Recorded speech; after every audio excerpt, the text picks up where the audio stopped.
जय हिंद डॉक्टर्स।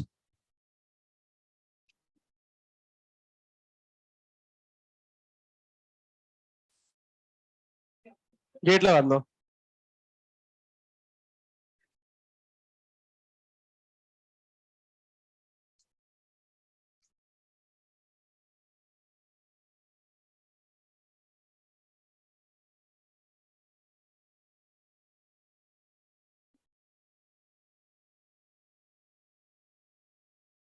पहले कभी पढ़ाया करता था ऑर्गेनिक।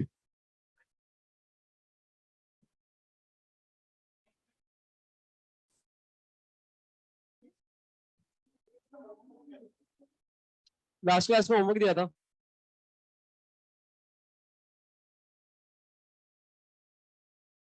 अच्छा,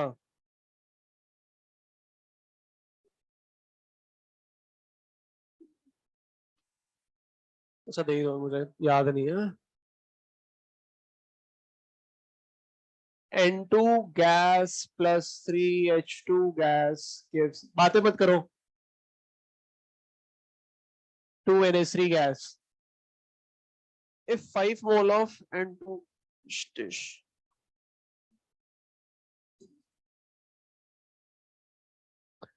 time t is equals to t equilibrium पर आपको इनके मोल्स गिवन है 5,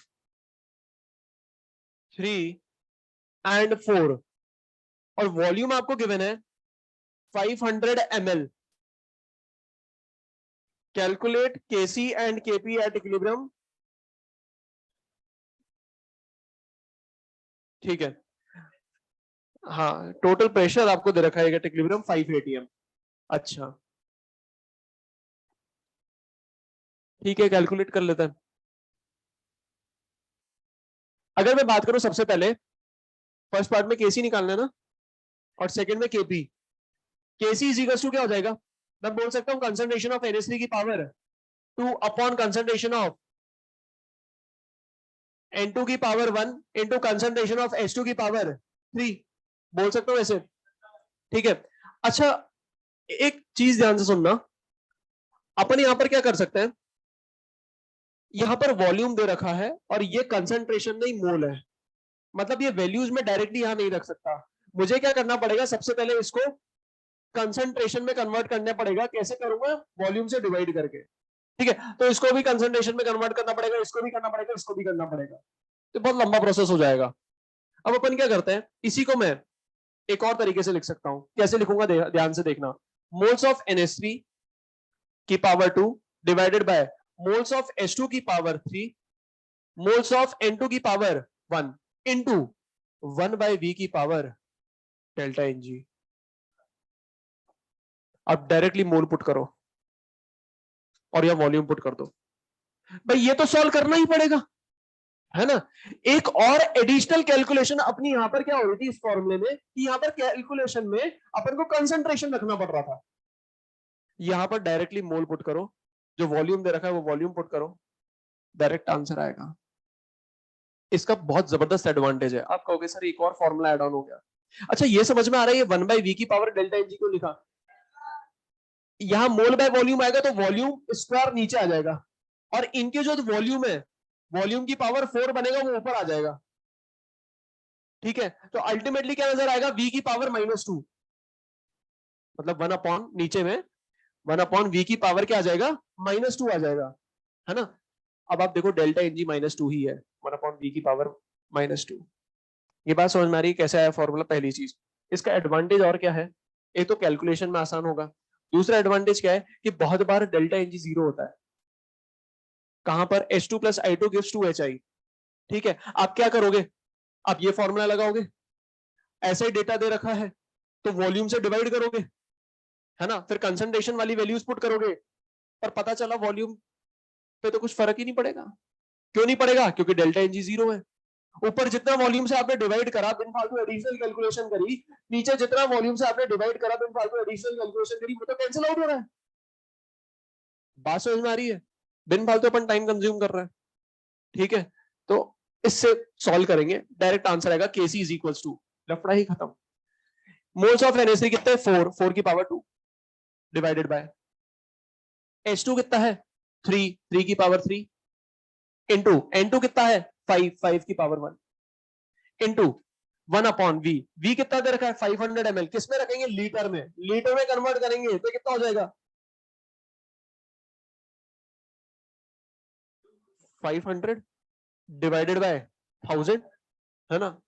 समझ में आ रहा है कहां पर जा रहा है? 2 2 और डेल्टा एनजी कहां जाएगा?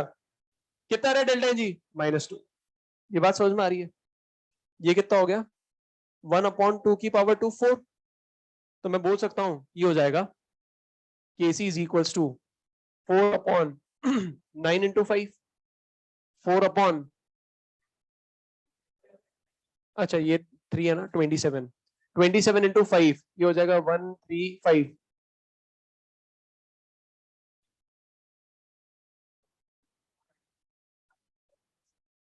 ये 1/2 की पावर 2 कितना हो गया? 1/4 हो गया ना, तो 4 से 4 तो कैंसिल आउट हो गया, तो सिर्फ एक ही 4 रह गया ना, तो 4 अपॉन 135, यही आंसर है।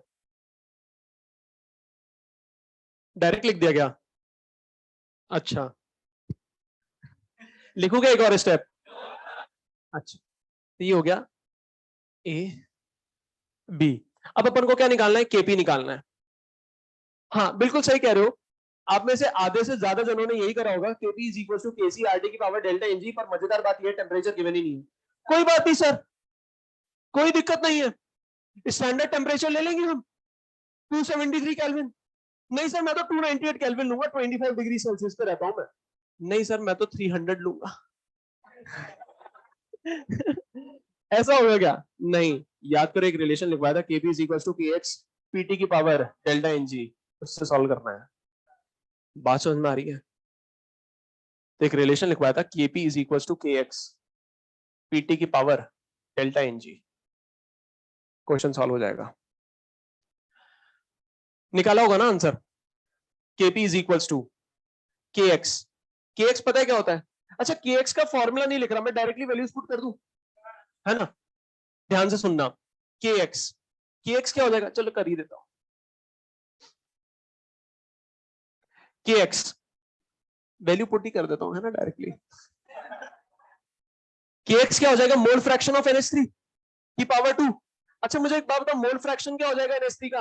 Moles of NH3 divided by total moles, मतलब ये हो जाएगा 4 अपॉन 12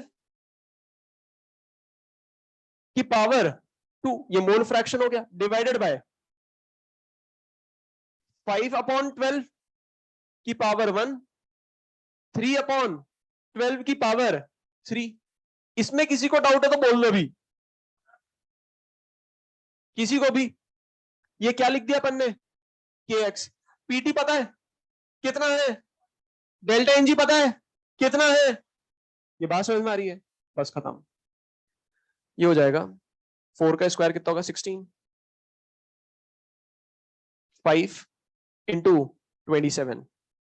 अच्छा अब इधर ध्यान से देखना, 12 का स्क्वायर नीचे जाएगा, 12 की पावर 4 ऊपर जाएगा, तो अल्टीमेटली ऊपर नजर आएगा 12 इंटू 12 इंटू ये हो जाएगा 1/25।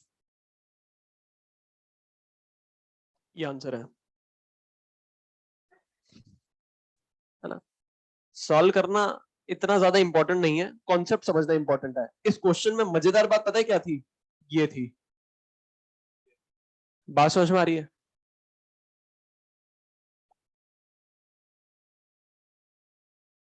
इसमें किसी को डाउट है तो बोलो। एक और क्वेश्चन लिखेंगे।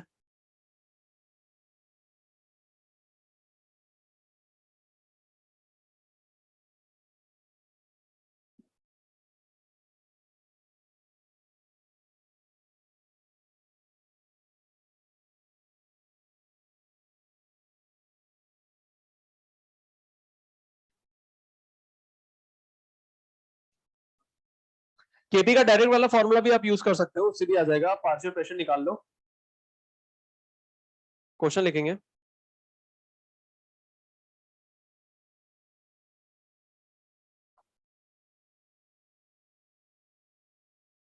क्वेश्चन लिखिए, N2 plus 3H2 gives 2NH3, N2 plus H2 gives 2NH3, N2 plus H2 gives 2NH3.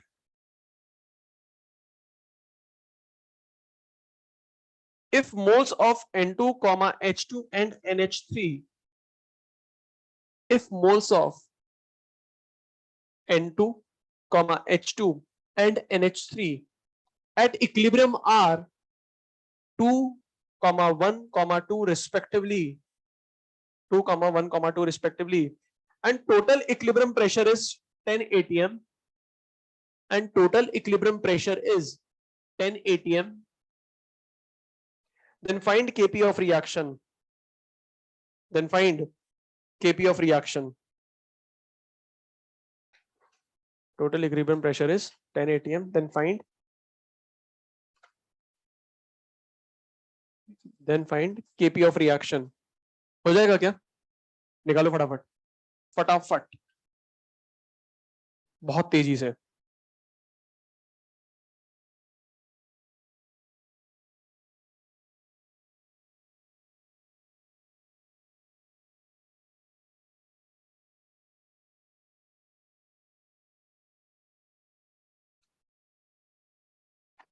कितना आ रहा है आंसर?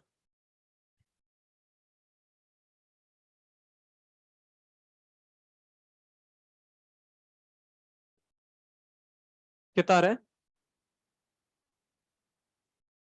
बस यही चीज है इंपॉर्टेंट यहां पर. एक स्टेटमेंट लिखा था मैंने लोमा में.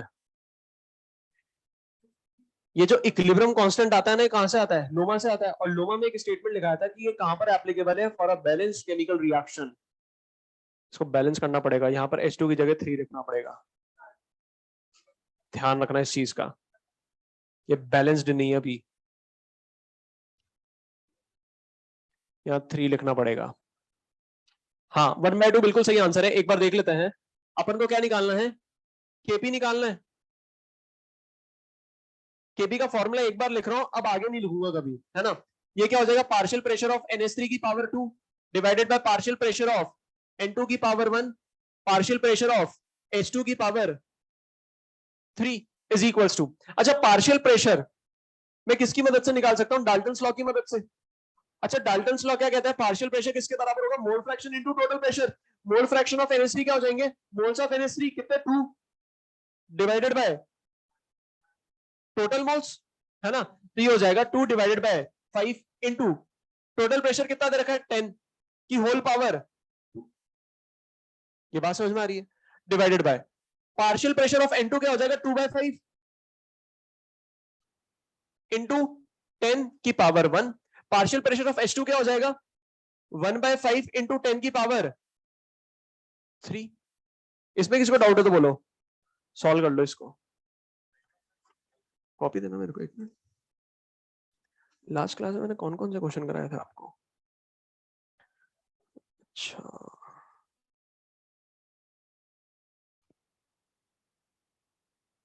ये 2 करा के ठीक है.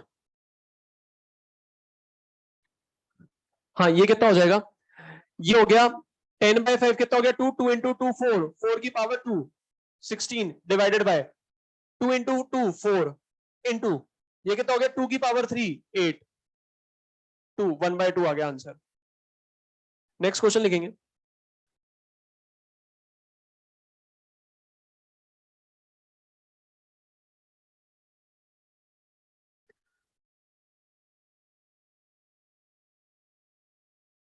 क्वेश्चन लिखिए.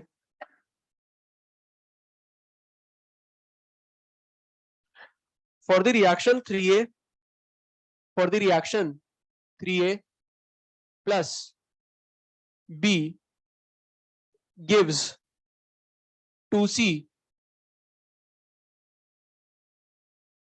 at a given temperature Kc is equal to 9. At a given temperature Kc is equals to 9. at a given temperature Kc is equals to 9. Full stop. What must be the volume of the flask? What must be the volume of the flask if a mixture of, what must be the volume of the flask if a mixture of 2 mole each of, if a mixture of 2 mole each of A, B and C exist in equilibrium. If a mixture of 2 mole each of A, B and C exist in equilibrium. फटाफट निकालो volume of vessel.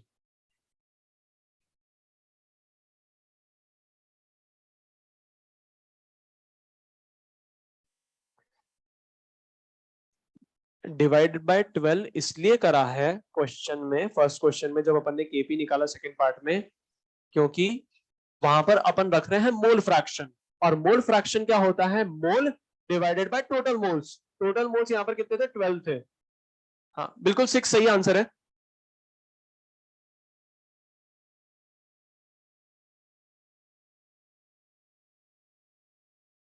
और किसी का आया? आ गया. केसी दे रखा है, कितना दे रखा है? 9. डायरेक्टली वैल्यूज पुट कर दूं, मोल के टर्म्स वाला एक्सप्रेशन यूज करूं, फटाफट आंसर आएगा, है ना? क्या लिखूं? 2 की पावर 2 डिवाइडेड बाय 2 की पावर 3 2 की पावर 1 इनटू 1 बाय वी की power delta N G. Delta N G कितना हो जाएगा? 2 - 4 - 2. वी निकालना है बस. 4 9 4 जा 36. ये माइनस लगा हुआ, ये वी ऊपर आ जाएगा. V square is equal to 36. V is equal to 6 litre. यहां पर अपन बाय डिफॉल्ट मान के चलते हैं, ये जो वॉल्यूम रखना है अपन को लीटर में रखना है. ठीक है. लास्ट क्लास में अपन ने क्या पढ़ा था? Factors affecting equilibrium constant. मुझे एक बात बताओ, इक्विलिब्रियम कांस्टेंट कुल मिलाकर कितने फैक्टर्स के कारण अफेक्ट हो सकता है? 2. First is temperature, second is mode of representation of reaction. और रिएक्शन का मोड ऑफ रिप्रेजेंटेशन अपन कुल मिलाकर 3 तरीके से चेंज कर सकते हैं. फर्स्ट इज, अगर मैं रिएक्शन को करूंगा रिवर्स तो इक्विलिब्रियम कांस्टेंट होगा रेसिप्रोकल. अगर रिएक्शन को मैंने मल्टी स्टेप में लिख रखा है तो उनके इक्विलिब्रियम कांस्टेंट क्या हो जाएंगे? मल्टीप्लाई. और अगर मैंने किसी रिएक्शन को एक कोफिशिएंट से प्रोडक्ट कर लिया तो कहां चला जाएगा? पावर में चला जाएगा. ये बात समझ में आ रही है? ठीक है. अच्छा, एक क्वेश्चन करेंगे.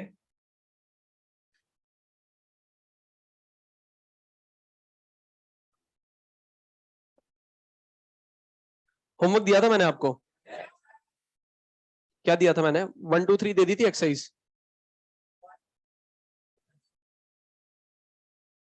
अच्छा, एक काम करो, होमवर्क भी लिख लो.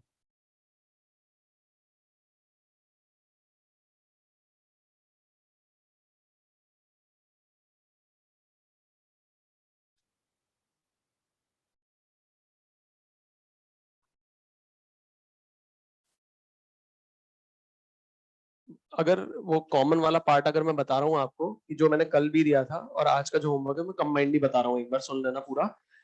इलस्ट्रेशन नंबर 1 2 3 4, BB1 में 2 3 4, BB2 में 2 3 4, BB3 complete. Exercise number 1 question number 1 to 19, 21 to 33, 28 मत बनाना. Exercise number 2 2 to 5, question number 7. Exercise number 1 में 1 to 19, 21 to 33, 28 मत बनाना. वैसे अगर बनाने की कोशिश करो तो बन जाएगा. Exercise number 2 question number 2 to 5 and question number 7. Exercise number 3 10 to 12, 15 16 18 21, 15 16 18 21, 24 26 28, 24 26 28, 22 30, 22 30, 32 33, 35 36 43 45 47 43 45 47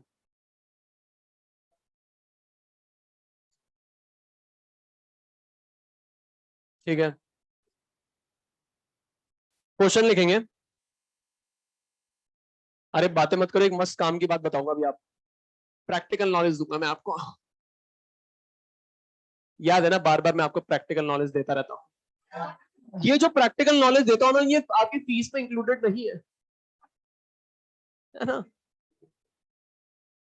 for the reaction two A plus B, ये मैं ऐसे ही देता रहता हूं आपको, मुफ्त का ज्ञान।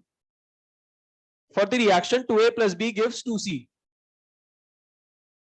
for the reaction 2a plus b gives 2c, k1 is equals to 10 to the power minus 2. Then find k2 for, then find k2 for c gives a plus half b. Then find k2 for c gives a plus half b. ये question मैं solve करूंगा क्योंकि बहुत simple है, ठीक है, ये मैं सॉल्व करूंगा। क्वेश्चन समझ में आ रहा है? ठीक है, क्या कह रहे हो? चलो ज्ञान की बातें सुनते हैं अपन, ये सब मोह माया है, ये चलता रहेगा, है ना। देखो एक मस्त चीज बताता हूँ मैं आपको, आज ही मुझे पता पड़ी, है ना, नहीं कल पता पड़ गई थी वैसे, आज मैं आपको बता रहा हूँ। पता है कभी भी किसी को हासिल करना हो ना, या किसी को पाना हो, किसी को हासिल करना हो या किसी को पाना हो, सुनना ध्यान से, बहुत काम की बात है, फ्री का ज्ञान है, बहुत इंपॉर्टेंट। एक्सपीरियंस नहीं है मेरे पास, दूसरों का एक्सपीरियंस देखा है मैंने, है ना। अगर किसी को पाना हो, किसी को हासिल करना हो, तो उसकी सहेलियों को छेड़ो। याद करो, एक आवारा था, उसको छेड़ना किसको था? एक्टिवेशन एनर्जी को। छेड़ा किसको? थ्रेशोल्ड को। ऊपर छिड़ कौन गई? याद करो, पूरे चैप्टर में अपन ने एक्टिवेशन एनर्जी की ही बात करी है। उससे छेड़ा किसको था? थ्रेशोल्ड को छेड़ा था। और छिड़ कौन गई थी? एक चीज ध्यान रखना, जब भी किसी को पाना हो, हासिल करना हो, तो उसकी सहेलियों को छेड़ो, वो अपने आप छिड़ जाएगी और आपके पास आ जाएगी। बात समझ आ रही है ना? अच्छा अब इधर देखो, अरे इधर देखो, अब ये क्वेश्चन हो गया होगा आपसे, बहुत आसान सा क्वेश्चन है। करना क्या है यहाँ पर? देखना यहाँ पर, सी कहां पर है? रिएक्टेंट में। यहाँ सी कहां है? प्रोडक्ट में। तब क्या करना पड़ेगा? रिवर्स करना पड़ेगा। तो मैंने क्या करा? रिवर्स कर दिया, ठीक है। रिवर्स किसको करा? इसको रिवर्स कर दिया, ठीक है। तो मैंने लिख दिया 1/K2, इसको रिवर्स कर दिया, मैंने क्या लिख दिया? 1/K2। अच्छा अब इधर देखो, ये 2c इधर आ जाएगा, ये 2c कहां जाएगा? इधर आ जाएगा, है ना। अब यहां पर c है, ऊपर क्या है? 2c। यहां पर क्या है? c है, ऊपर क्या है? 2c। तो अब आप मुझे बताओ, प्रोडक्ट किससे करूं? प्रोडक्ट किससे करूं? 1/2 से करूं प्रोडक्ट, ठीक है। अच्छा 1/2 से प्रोडक्ट कर दिया, तो क्या आ जाएगा? K1 आ जाएगा।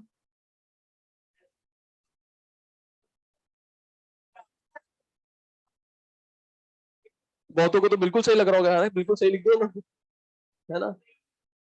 ये पता है बहुत बड़ी गलती हो जाती है, अगर आप अपॉन में K1 आएगा ना, ठीक है कोई बात नहीं। अच्छा मजेदार बात बताऊं, मैंने पूरा ही गलत लिखा है, अपॉन भी गलत लिखा है और पावर भी गलत लिखी है। अब इधर सुनो, अब ध्यान से सुनना, ध्यान से। यहां पर पता है ये गलती हो जाती है कि रेसिप्रोकल किसका करना है, पावर में किसके लगाना है ना, बहुत बड़ी गलती होती है, ठीक है। तो अब अपन जितने भी क्वेश्चन करेंगे ना, एक बिल्कुल फिक्स्ड पैटर्न लेकर चलेंगे, और ये पैटर्न हर क्वेश्चन में एप्लीकेबल है, और आसानी से एक लाइन में आंसर आ जाएगा, एक लाइन में आंसर आ जाएगा, ठीक है। और वो फिक्स पैटर्न ही आपको हर जगह फॉलो करना है, ऐसे नहीं कि मैं अपना मेथड बना रहा हूं, ऐसा मत करना, ठीक है, गड़बड़ी हो जाएगी। जैसे यहां पर गड़बड़ी हुई ना, वैसे गड़बड़ी हो जाएगी। हाँ दिख रहा था, अपन ने रिवर्स करा तो रेसिप्रोकल हो गया, अरे रिवर्स किसी और को करा है, रेसिप्रोकल किसी और को कर दिया। प्रोडक्ट जिसके साथ करा उसकी तो पावर में नहीं लगाया, किसी और की पावर में लगा दिया। ये कंफ्यूजन भयंकर रहता है और बहुत बार गलतियां भी हो जाती हैं, ठीक है। तो इसको कैसे करेंगे, सुनना ध्यान से। एक बात मैंने अभी बताई आपको, है ना, किसी को पाना है, किसी को हासिल करना है, किसको पाना है? K2 को पाना है। अरे आप कौन सी बातें कर रहे हो? किसी को पाना है, किसी को हासिल करना है। किसको पाना है? यहां पर K2 को पाना है। तो इसके सहेली को छोड़ो। अब सहेली कौन है इसकी? ये रही। इसकी सहेली कौन है? ये रही। ठीक है, छेड़ा किसको है? इसको। छेड़ा किसको है? इसको। तो अभी इसको भूल जाओ, इसको याद रखो। अरे इसको परमानेंटली मत भूलना, है ना, नहीं तो ट्राइंगल बन जाएगा। इधर देखो, इसको पाना है, इसको हासिल करना है। छेड़ेंगे किसको? इसको छेड़ेंगे।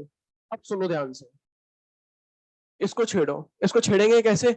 यहां पर दिखाई दे रहा है, इसको रिवर्स करना पड़ेगा, है ना। स्टाइल से छेड़ना, ऐसे भी नहीं छेड़ना। इसको क्या करना पड़ेगा? रिवर्स करना पड़ेगा। तो जब मैं इसको रिवर्स कर रहा हूं, किसको रिवर्स कर रहा हूं? इसको कर रहा हूं ना। तो रेसिप्रोकल कौन होगा? ये होगा। ये बात समझ में आ रही है? इसको रिवर्स करा तो रेसिप्रोकल हो जाएगी। ये हो गया 1/k1।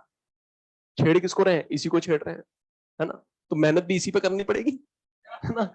तो रिवर्स करा तो इक्विलिब्रियम कांस्टेंट क्या आ जाएगा? रेसिप्रोकल, आर से आर मिलाया।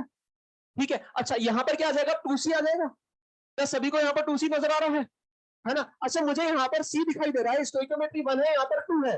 तो आप मुझे बताओ, इसको इससे प्रोडक्ट करूं 2 से या 1/2 से? अगर प्रोडक्ट करूंगा 1/2 से तो पावर में लगाऊंगा।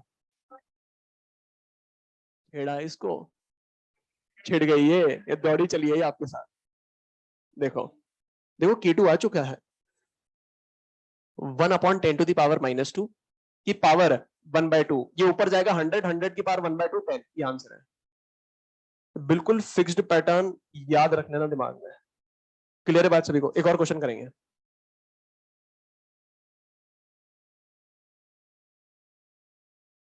अब ऑनलाइन में किसी के मम्मी पापा भी सुन रहे होंगे।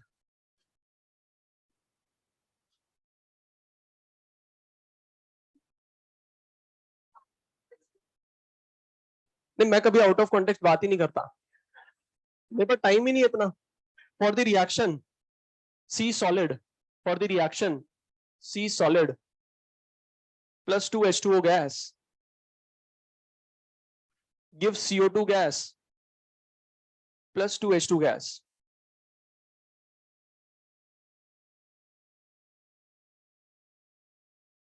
फटाफट आंसर निकालना।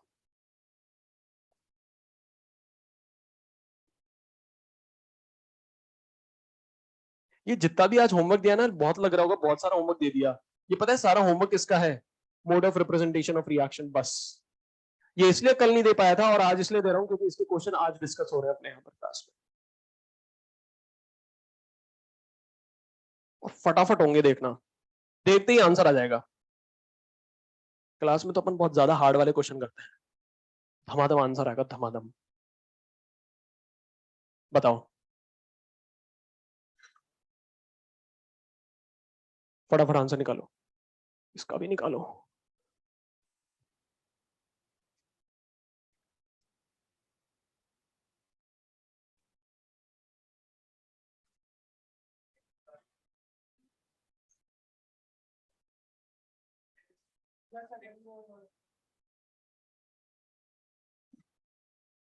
जिसने कर लिया वो ये करो।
इधर देखते हैं क्या रहे आंसर। 10⁻⁻10 आंसर है, इधर देख लो एक बार। और इसको ध्यान से देख लो एक बार, एक और छोटा सा कॉन्सेप्ट यहां पर छुपा हुआ है, सुनना ध्यान से। यहां पर एक ही रिएक्शन गिवन थी, एक का डेटा गिवन था, एक का निकालना था, ठीक है। अब आप देखो यहां पर दो या दो से ज्यादा रिएक्शन का डेटा गिवन है, ठीक है। तो अब यहां पर अपन को देखना पड़ेगा ये सब्सटेंसेस अपन को कहां मिलेंगे, ठीक है, पहली चीज। दूसरी चीज, अब आपको क्या करना है यहां पर, अनकॉमन स्पीशीज को टारगेट करना है, कॉमन स्पीशीज को टारगेट नहीं करना है। क्योंकि अगर कॉमन स्पीशीज को टारगेट करने लग गए आप और इसकी मदद से एक्सप्रेशन लिखोगे तो बहुत दिक्कत होगी, दर्द होगा, बहुत दर्द वाला मतलब दर्दनाक होगा। सुनना ध्यान से, कॉमन स्पीशीज का मतलब क्या होता है सर, ये भी बता दो। CO2, CO2, CO2। बात समझ में आ रही है? दो से ज्यादा जगह अगर एक स्पीशीज मौजूद है मतलब वो क्या हो गई, कॉमन हो गई। एक ही जगह नहीं होनी चाहिए, एक तो यहां तो होनी चाहिए, है ना, ऊपर भी होनी चाहिए। मतलब दो से ज्यादा जगह अगर स्पीशीज मौजूद है मतलब वो क्या हो गई, कॉमन। आपको टारगेट क्या करना है, अनकॉमन स्पीशीज। कॉन्सेप्ट ऊपर वाला लगेगा, पाना किसको है, इसको, तो छेड़ेंगे किसको, अब तो दो दो है है ना। तो K3 is equals to uncommon species को टारगेट करो। ये सी सॉलिड नजर आ रहा है, ये कहां मिला, यहां पर। स्टोइकियोमेट्रिक कोफिशिएंट सेम है, साइड भी सेम है, लिखूंगा K1 मल्टीप्लाइड बाय। अब आप देखो ये CO, ये भी अनकॉमन स्पीशीज है, यहां पर है और सिर्फ यहीं पर ही है। बात समझ में आ रही है? सिर्फ दो ही जगह है, सेम साइड है, हाँ। पर यहां पर स्टोइकियोमेट्री 2 है, यहां पर 1 है। तो आप मुझे बताओ, छेड़ेंगे इसको, है ना, छेड़ेगी ये। अब अगर इसको छेड़ेंगे तो आप मुझे बताओ प्रोडक्ट किससे करूं, 2 से, 1/2 से। अगर प्रोडक्ट करूंगा 2 से तो पावर में लगाऊंगा 2, किसके पावर में लगाऊं, K1 K2 या K3? K2 की पावर 2। क्वेश्चन खत्म। ये बात समझ में आ रही है? क्या बताऊं, नहीं कौन सा K1 या K2? K1, सी सॉलिड, सी सॉलिड, सेम साइड, स्टोइकियोमेट्री भी सेम, तो K1 रख दिया। हाँ, CO2 तो नहीं देखने को बोला है, CO2 तो देखना ही नहीं है ना। कॉमन चीजें नहीं देखनी है, अनकॉमन चीजें देखनी है। K1 क्या हो जाएगा, 10⁻²। K2 क्या हो जाएगा, 10⁻⁴ की पावर 2। ये हो जाएगा 10⁻−10। ये आंसर है। यहां पर देख लेते हैं एक बार, किन को टारगेट करना है, कॉमन को या अनकॉमन को? हाँ, अनकॉमन को। अच्छा, अब इधर देखें तो कॉमन कौन है, O2। मत देखो इसको, भूल जाना, ठीक है। अब देखो NH3 कहां है, वो रहा। कितना है, यहाँ 2 है, वहां 2 है, दोनों ऑपोजिट साइड। रिवर्स किसको करूंगा, इसको, भाई पाना इसको है, छेड़ेंगे इसको। K is equal to, reverse करूंगा रेसिप्रोकल हो जाएगा, मतलब 1/K1। स्टोइकियोमेट्री सेम है, मल्टीप्लाइड बाय। अच्छा, ये मल्टीप्लाई क्यों कर रहे हैं, क्योंकि सर जब अपन इन दोनों को ऐड करेंगे इस तरीके से तब जाके ये आएगी। मल्टी स्टेप रिएक्शन है, इसलिए क्या करेंगे, मल्टीप्लाई करेंगे। अच्छा, अब अगर बात करूं 2NO की, 2NO सेम साइड, स्टोइकियोमेट्री भी सेम, K2 से मल्टीप्लाई कर दिया, मल्टीप्लाइड बाय H2O। यहां पर दिखाई दे रहा है, यहां पर कितना है 3, यहां पर कितना है 1। तो थर्ड रिएक्शन को मैं किससे प्रोडक्ट करूं, 3 से, तो पावर में क्या लगाऊंगा 3, तो हो जाएगा K3 की पावर 3। खत्म। 1/K1 कितना हो जाएगा, 1/10⁻², इंचू 10⁻³ इंचू 10⁻⁻1 की पावर 3, -3 -3 -6 ऊपर जाएगा 2, तो हो जाएगा 10⁻⁴। इसको बताओ। अरे, क्वेश्चन तो मैंने पूरा लिखा ही नहीं, इसमें क्या निकालना है आपको, तो मेरे को भी देखना पड़ेगा। इसमें आपको निकालना है D gives A। निकालो। देखो एक लाइन में आंसर आ रहा है धमाधम, एक लाइन में।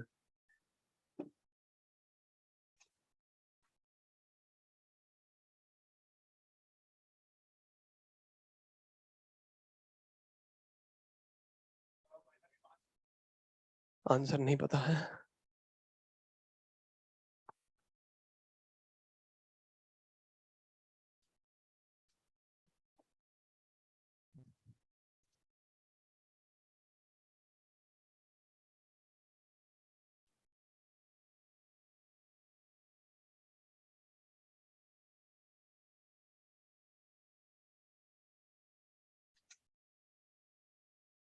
इसमें किसी को भी डाउट है तो बोलो, किसी को भी डाउट है तो बोल दो। हो जाएंगे ऐसे क्वेश्चन? ये बहुत अच्छा क्वेश्चन है, जिसने वो कर दिया वो ये करो।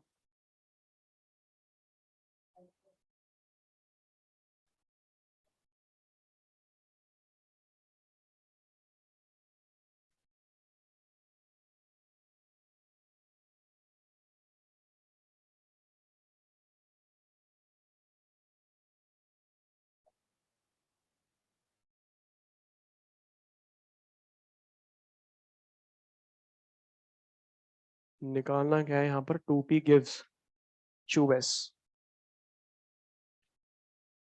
हम्म, हाँ क्या आ रहा है आंसर?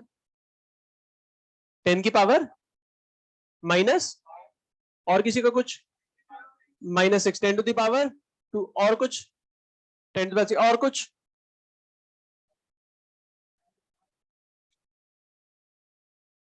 देख लेते हैं हम एक बार, सुनना ध्यान से, देख लो एक बार। बहुत अच्छा क्वेश्चन है ये, बहुत ही अच्छा क्वेश्चन है। पाना इसको है k इज इक्वल्स टू, ध्यान से सुनते जाना। डी के बारे में बात कर लेते पहले, है ना? अब अगर मैं डी के बारे में बात करूंगा, डी का ये रहा, सेम साइड है, इसका स्टोइकियोमेट्री 1, पर यहां पर कितना है? 1/7।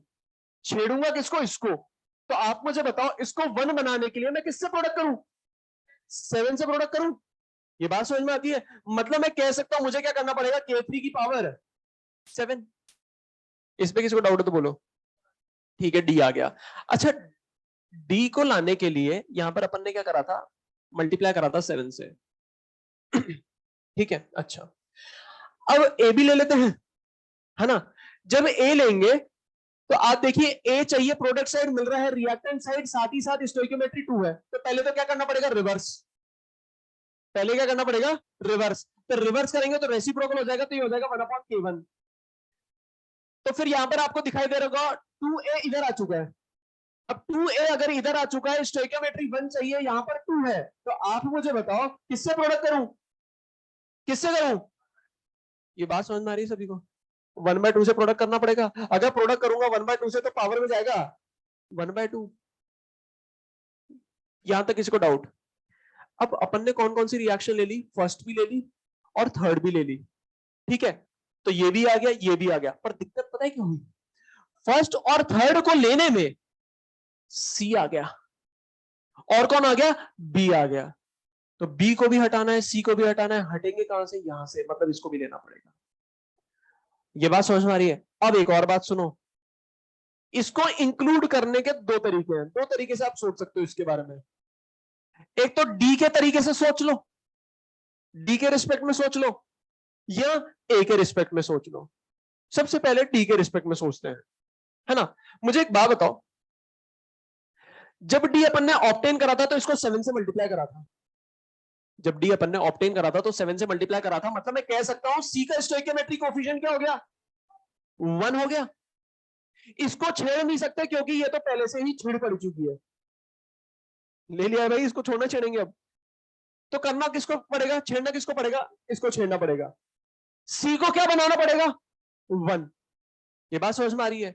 अच्छा, सी यहीं पर ही है, चेंज थोड़ा करा था, सी यहीं पर ही है, तो यहां पर दिखाई दे रहा है सी यहां पर है। अच्छा, कैंसिल करने के लिए, सी को कैंसिल करने के लिए इसको लेना पड़ेगा इधर, पहली चीज। दूसरा ऑपरेशन क्या लगाना पड़ेगा? इसका स्टोइकियोमेट्री करना पड़ेगा 1। यहां तक किसी को डाउट है तो बोलो।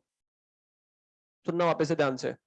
जब डी को अपन ने इंक्लूड करा था, सुन लेना एक बार, जब डी को अपन ने इंक्लूड करा था तो इस रिएक्शन को अपन ने सिर्फ और सिर्फ 7 से मल्टीप्लाई करा था, रिवर्स रिवर्स कुछ भी नहीं करा था। 7 से मल्टीप्लाई करने पर इसका स्टोइकियोमेट्री 1 बन गया था और इसका भी स्टोइकियोमेट्री 1 बन गया था, और ये यहीं पे फिक्स हो गया था। मतलब अपन को 1 ही उड़ाना है। सी यहां पर दिखाई दे रहा है और सी सेम साइड है, उड़ेगा कैसे? अपोजिट साइड जाकर। उड़ेगा कैसे? अपोजिट साइड जाकर, मतलब रिवर्स करना पड़ेगा। तो रिवर्स कर दिया तो क्या लिख दिया मैंने? 1/K2। 1/K2 रिवर्स करने पे ये यहां आ जाएगा, और इसका स्टोइकियोमेट्री क्या नजर आ रहा है? 3/5C। 1 बनाना है, प्रोडक्ट किससे करूं? 5/3 से करूंगा, तो पावर में लगा दूंगा 5/3। ये बात समझ में आ रही है? क्लियर है? ये किसके रिस्पेक्ट में निकाला अपन ने? डी के रिस्पेक्ट में। ए के रिस्पेक्ट में निकाल के देखते हैं, आंसर सही नहीं आएगा। सुनना ध्यान से, सुनो ध्यान से। ए ये रहा, सुन लो भी एक बार, ए ये रहा, है ना। ए को जब अपन ने ऑब्टेन करा यहां से, तो क्या करा था? इस रिएक्शन को रिवर्स भी करा था और 1/2 से मल्टीप्लाई भी करा था, प्रोडक्ट करा था। तो मैं लिख देता हूं, इसके साथ मैंने क्या करा था, ये हो गई थी बी गिव्स ए। जब इसको ऑब्टेन करा यहां से, तो क्या करा मैंने? एक तो रिवर्स करा और प्रोडक्ट करा 1/2 से, मतलब ये रिएक्शन ऐसे फिक्स हो गई थी। ठीक है, अब अपन को क्या करना है? बी आ गया है, बी हटाना है। बी कहां मिल रहा है? यहां मिल रहा है। काटने के लिए, कैंसिल आउट करने के लिए इसको क्या करना पड़ेगा? रिवर्स करना पड़ेगा। तो मैंने क्या कर दिया? रिवर्स कर दिया। रिवर्स करके मैं यहां पर लिख देता हूं एक्सप्रेशन। बी ये रहा, इसका स्टोइकियोमेट्री 1, बी यहां पर है। कैंसिल आउट करने के लिए इसको कहां लेना पड़ेगा? प्रोडक्ट में। प्रोडक्ट में लेने के लिए रिवर्स करना पड़ेगा। रिवर्स करने के लिए अपन क्या कर देंगे? इक्विलिब्रियम कांस्टेंट को इनवर्स। ठीक है, स्टोइकियोमेट्री 1 चाहिए, पर जब ये यहां पर आएगा तो 3/5 बी बनकर आएगा। अब आप मुझे बताओ, 3/5 बी का स्टोइकियोमेट्री मुझे 1 करना है, तो मल्टीप्लाई किससे करूं? प्रोडक्ट किससे करूं? 5/3 से। मतलब प्रोडक्ट करूंगा 5/3 से, तो पावर में आ जाएगा 5/3। और देखो दोनों एक्सप्रेशन सेम है, तो डी से निकालो या ए से निकालो, बात एक ही है। ये बात समझ में आ रही है? किसी को डाउट है तो बोलो, किसी को भी डाउट है तो बोलो। वैल्यूज पुट कर दो, आंसर आ जाएगा। K3 कितना है? 10⁻⁻1 की पावर 7 इंटू 1/10⁻⁴ इंटू 1/10⁻³ की पावर 5/3। तो ये आ जाएगा 10⁻⁻7, ऊपर आ जाएगा तो ये हो जाएगा 10⁻⁴। ये ऊपर जाएगा, 3 से 3 कटेगा, 10⁵, 3 से 3। अच्छा, ये 1/2 भी है, तो ये ऊपर आ गया, तो ये बन गया 2। तो ये हो जाएगा 10⁻0। 10⁻0 होता है 1। ये करो।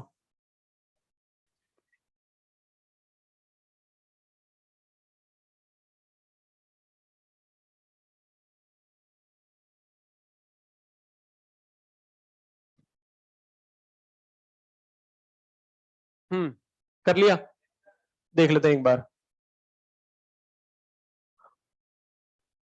2p इसको पाना है। 2p यहां दिख रहा है, p सेम साइड है, प्रोडक्ट किससे करना पड़ेगा? 2 से। तो मैं लिख दूंगा k1 की पावर 2। ये खत्म। ठीक है, इसको ऐसे लिख देता हूं, यहां पर मैंने किससे मल्टीप्लाई करा? 2 से मल्टीप्लाई करा। अब समझ में आ गया होगा क्यों क्यों लिख रहा हूं मैं ये, है ना? क्योंकि कैंसिल आउट करने के लिए मुझे ये यूज करना पड़ेगा। ठीक है, 2s भी ले लेते हैं। एस एस सेम साइड है। अब यहां पर स्टोइकियोमेट्री 2 है, तो इसको 2 बनाने के लिए किससे प्रोडक्ट करूं? 10 से। घूचू 5 से करूंगा तो 1 ही रह जाएगा, है ना? 2 चाहिए ना, तो 10 से प्रोडक्ट करना पड़ेगा। किसको करना पड़ेगा? K3 को, सेम साइड है। तो हो गया 10 इंचू। जब इन दोनों को लिया तो एक्स्ट्रा कौन आया? एक आया R, एक आया Q। ठीक है, इससे हटा दे, है ना? 2 से मल्टीप्लाई करा था, तो रिएक्शन क्या हो गई थी? 2p gives 2q। ये फिक्स हो गया था। अब यहां पर देखो, Q सेम साइड है, छेड़ना इसको है। Q सेम साइड है, ऑपोजिट साइड लाना पड़ेगा ताकि कैंसिल आउट कर सके। तो इसको ऑपोजिट साइड लाना पड़ेगा। सुन लो एक बार, वापस समझा रहा हूं। Q सेम साइड है, ऑपोजिट साइड लाना पड़ेगा, तो ये हो जाएगा रेसिप्रोकल। रिवर्स करा है तो रेसिप्रोकल हो जाएगा। साथ ही साथ स्टोइकियोमेट्री 2 बनाना है, तो प्रोडक्ट किससे करूं? 6/4 से। तो पावर में आ जाएगा 6/4।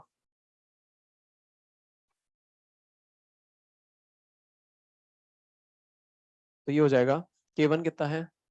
10⁻³ की पावर 2 इंटू K3 कितना है? 10⁻⁻1 की पावर 10। K2 कितना है? 1/10⁻⁻4 हो जाएगा, ये हो जाएगा 6/4। तो ये हो गया 10⁻⁻6, 10⁻⁻10 ऊपर इंटू 10⁻, 10⁻⁻6, 10⁻⁻10 इंटू ये ऊपर हो गया 10⁻6। ये हो जाएगा 10⁻10। आंसर ये है।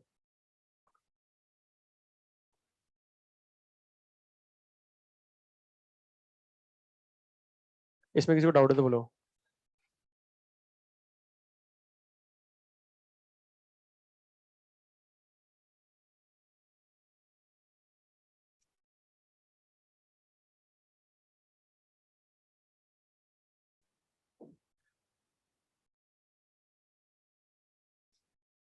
नेक्स्ट क्वेश्चन लिखेंगे।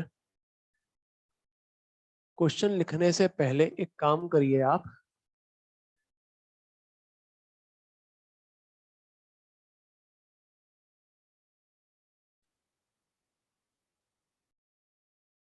कुछ पॉइंट्स लिखेंगे अपन, हेडिंग डालना some important points for the calculation of KP and KC. Some important points for the calculation of KP and KC. Some important points for the calculation of KP and KC.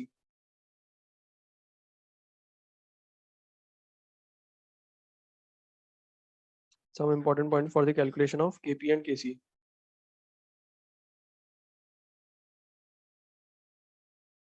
ठीक है, मैंने आपको homework दे दिया ना?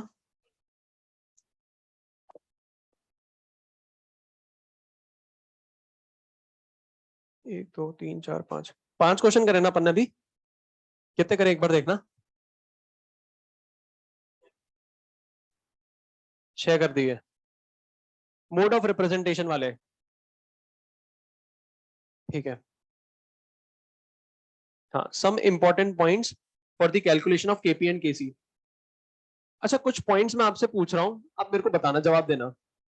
अगर मुझे KP और केसी की कैलकुलेशन करनी है और रिएक्शन में सॉलिड मौजूद है, क्या कंसिडर करूंगा? नहीं करूंगा। ठीक है, तो पहला पॉइंट लिखना, solids are not considered in the calculation of kp and kc. Solids are not considered in the calculation of kp and kc. Second point, solids are not considered in the calculation of kp and kc.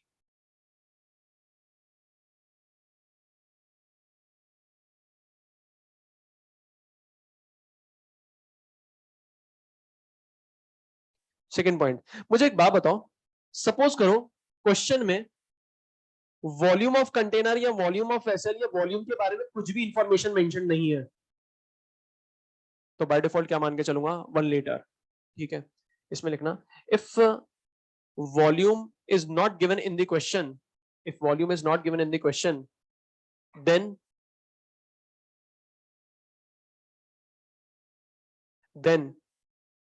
assume, if volume is not given in the question, then assume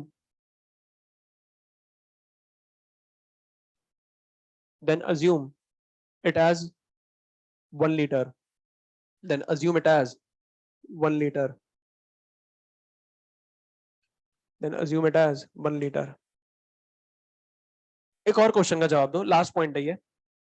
suppose करो किसी reaction में reactant का initial amount नहीं given है, किसी reaction में reactant का initial amount नहीं गिवन है, तो किसके बराबर लूंगा? स्टोइकोमेट्रिक कोफिशिएंट के बराबर लूंगा। स्टोइकोमेट्रिक कोफिशिएंट के बराबर जरूरी नहीं है उसी के बराबर लो, आप 1 भी ले सकते हो, 2 भी ले सकते हो, कुछ भी ले सकते हो, पर स्टोइकोमेट्रिक कोफिशिएंट के बराबर लेकर कैलकुलेशन करोगे तो कैलकुलेशन आसान हो जाएगी।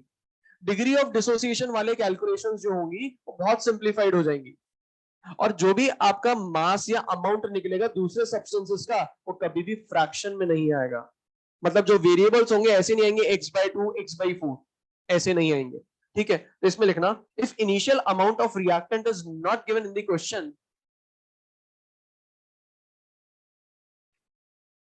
if initial amount of reactant is not given in the question, then assume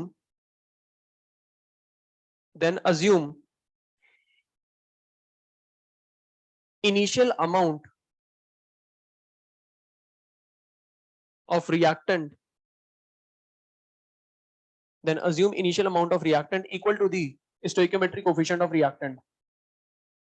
ये लिख दो, then assume initial amount of reactant equal to the stoichiometric coefficient.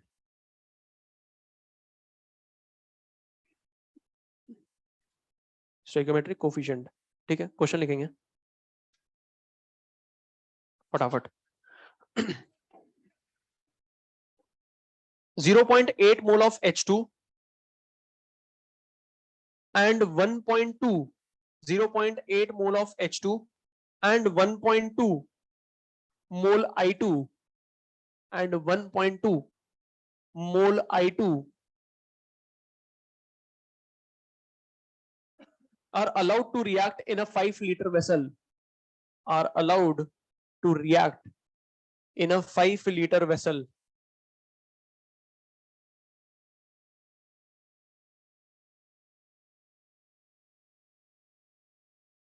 Full stop. At equilibrium, 1 mole HI is obtained. At equilibrium, 1 mole HI is obtained. Determine equilibrium constant. At equilibrium, 1 mole HI is obtained. Determine equilibrium constant. निकालो.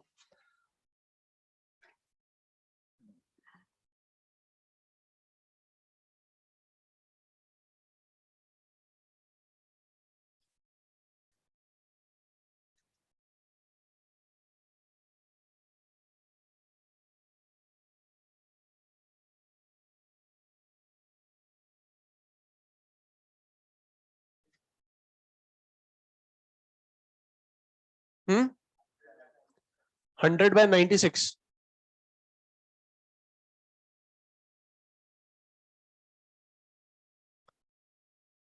बाकी भी निकालो. क्या आ रहा है? 100/96 आ रहा है.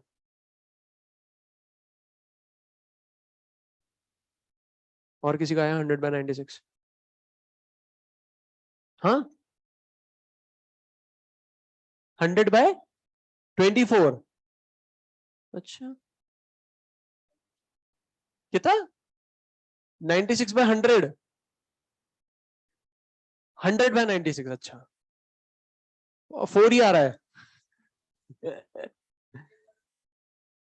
कहाँ हो भाई?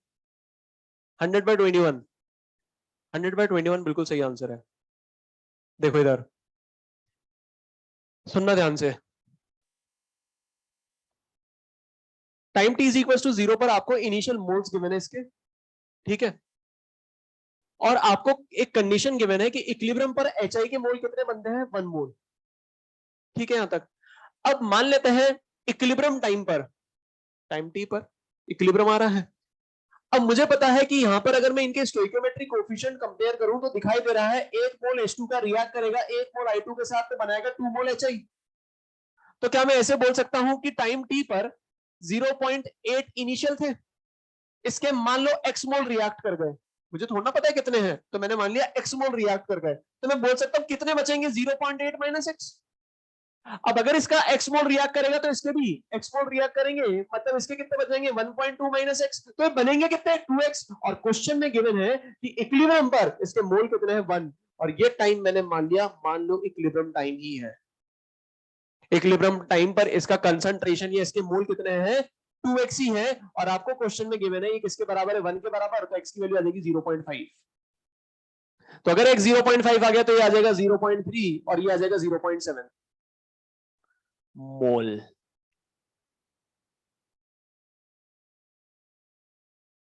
बात समझ में आ रही है?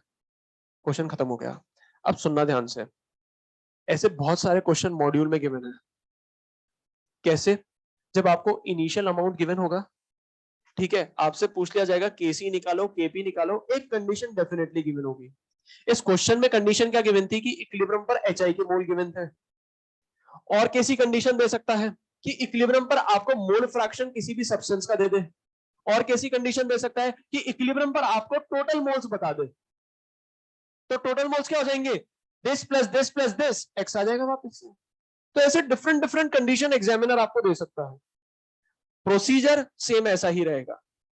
ठीक है. अब अगर मुझे केसी निकालना है तो केसी का फॉर्मूला मैं लिखूंगा मोल के टर्म्स में, क्योंकि मोल के टर्म्स में लिखने से फायदा क्या है? मेरी एक कैलकुलेशन बच जाएगी, क्योंकि केसी के फॉर्मूले में कंसंट्रेशन रखते हैं और यहां पर वॉल्यूम कितना दे रखा है?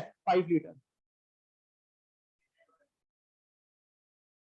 हाँ रुको सही, यहां पर वॉल्यूम क्या दे रखा है? 5 लीटर. अब केसी में बात करें तो कंसंट्रेशन रखते हैं, तो आप क्या करोगे? सबसे पहले कंसंट्रेशन निकालोगे. कैसे निकालोगे? 5 से डिवाइड करके. बिन फालतू एक्सेस में कैलकुलेशन हो जाएगी. ठीक है. तो अपन क्या करेंगे, मोल के टर्म्स में लिखेंगे, और जब मोल के टर्म्स में लिखेंगे और डेल्टा एनजी कैलकुलेट करेंगे, पता चला वॉल्यूम का तो कुछ फर्क ही नहीं पड़ रहा है। बात समझ में आ रही है? तो मैं कह सकता हूं यहां पर ये क्या हो जाएगा, तो 1 की पावर 2 डिवाइडेड बाय 0.7 की पावर 1, 0.3 की पावर 1 इंटू 1 अपॉन 5 की power delta NG that is 0। तो मैं यहां पर कह सकता हूं ये क्या हो जाएगा, 100 बाय 7 इंटू 3 21। ये आंसर है। नेक्स्ट क्वेश्चन लिखेंगे।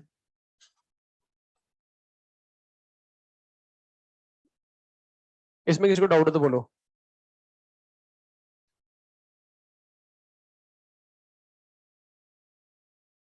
28 gram N2 reacts with 28 gram N2 reacts with 6 gram H2. 28 gram N2 reacts with 6 gram H2 in a 1 liter vessel. In a 1 liter vessel. 28 gram N2 reacts with 6 gram H2 in a 1 liter vessel. Then equilibrium mixture contains.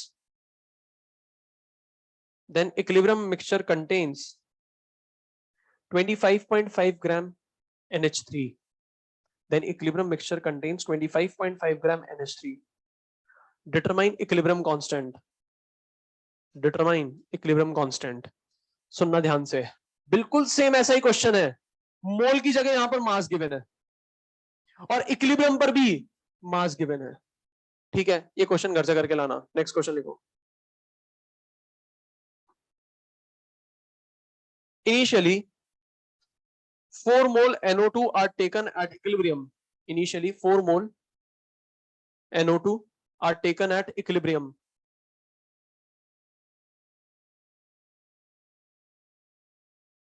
Initially 4 mole of NO2 are taken, full stop करके लिखना, at equilibrium, है ना, full stop करके at equilibrium. Moles of reactants are found to be equal. Moles of reactant are found to be equal to the total number of moles of products. To the total number of moles of products. Full stop. Determine Kc. Determine Kc.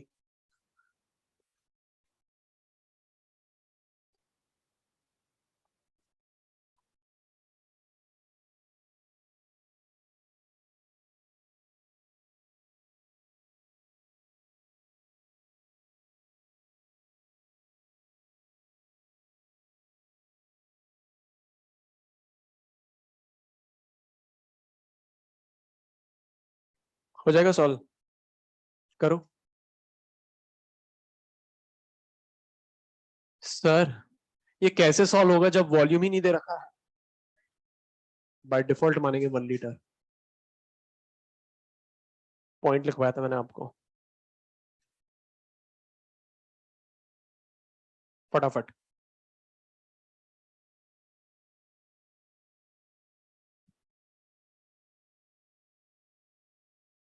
कितना आ रहा है? 3.2/9।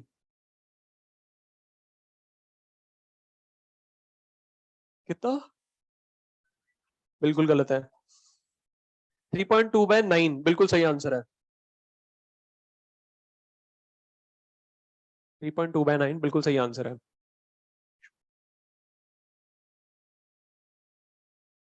32/90 एक ही बात है।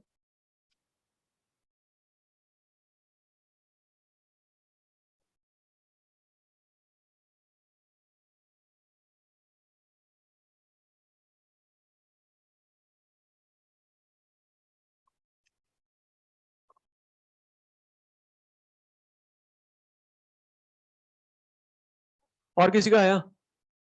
एक बार देख लेते हैं यहां पर। Time t equal to T पर मैं कह सकता हूं 4 माइनस क्या लिखूं, x लिखूं या 2x? सही लिखना क्या होगा? 4 माइनस एक्स सही है, 4 माइनस 2x सही है? सही तो दोनों ही है।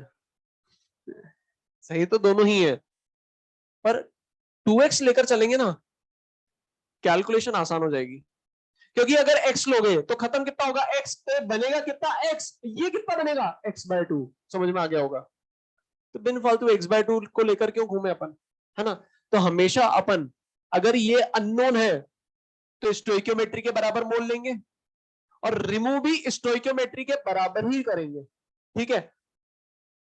तो यहां पर अपन ने क्या कर दिया, 4 - 2x, ठीक है। अब अगर ये 2x खत्म होगा तो ये बनेगा कितना, 2x, और ये बनेगा कितना, x। इसमें किसी को डाउट है तो बोलो। और मैंने मान लिया ये टाइम जो t है ये इक्विलिब्रियम टाइम ही है। अब इक्विलिब्रियम टाइम पर एक कंडीशन गिवन है, sum of moles of products at equilibrium. Sum of moles of product बता सकते हो एट इक्विलिब्रियम क्या होगा, 2x + x is equal to किसके बराबर है, moles of NO2 at equilibrium. NO2 के मोल्स इक्विलिब्रियम पे कितने हैं, 4 - 2x। तो मैं कह सकता हूं ये हो जाएगा 5x is equal to 4, x is equal to 4/5, ये हो जाएगा 0.8। जब आप यहां पर 0.8 पुट करोगे तो ये कितना आ गया, 0.8, ये कितना आ गया, 1.6, 4 - 1.6 ये हो जाएगा 2.4। ये इनके इक्विलिब्रियम पर क्या आ चुके हैं, मोल्स आ चुके हैं। निकालना क्या है, केसी। केसी निकाल लेंगे, केसी क्या हो जाएगा, 0.8 की पावर 1, 1.6 की पावर 2 डिवाइडेड बाय 2.4 की पावर 2 इंटू वॉल्यूम कहां है सर, वॉल्यूम तो 1 थी। क्या कुछ फर्क पड़ेगा 1 लिखूं या नहीं लिखूं, तब आप मुझे बताओ। इसको मैं बोल सकता हूं 0.8 into 1.6 into 1.6 divided by 2.4 into 2.4, ये 2, ये 3, ये 1, ये 3, 3.2 डिवाइडेड बाय 9, ये आंसर है।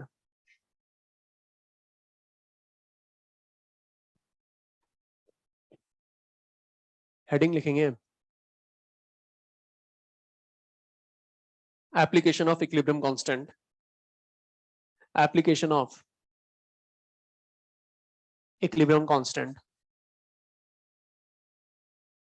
Application of equilibrium constant.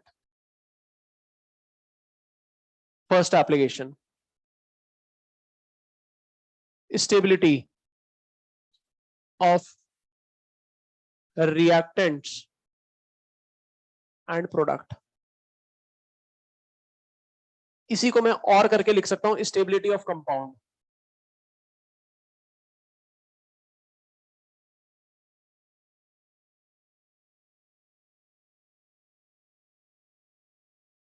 अब ध्यान से सुनना, ये टॉपिक जो शुरू हो रहा है इसका नाम क्या है, एप्लीकेशन ऑफ इक्विलिब्रियम कांस्टेंट।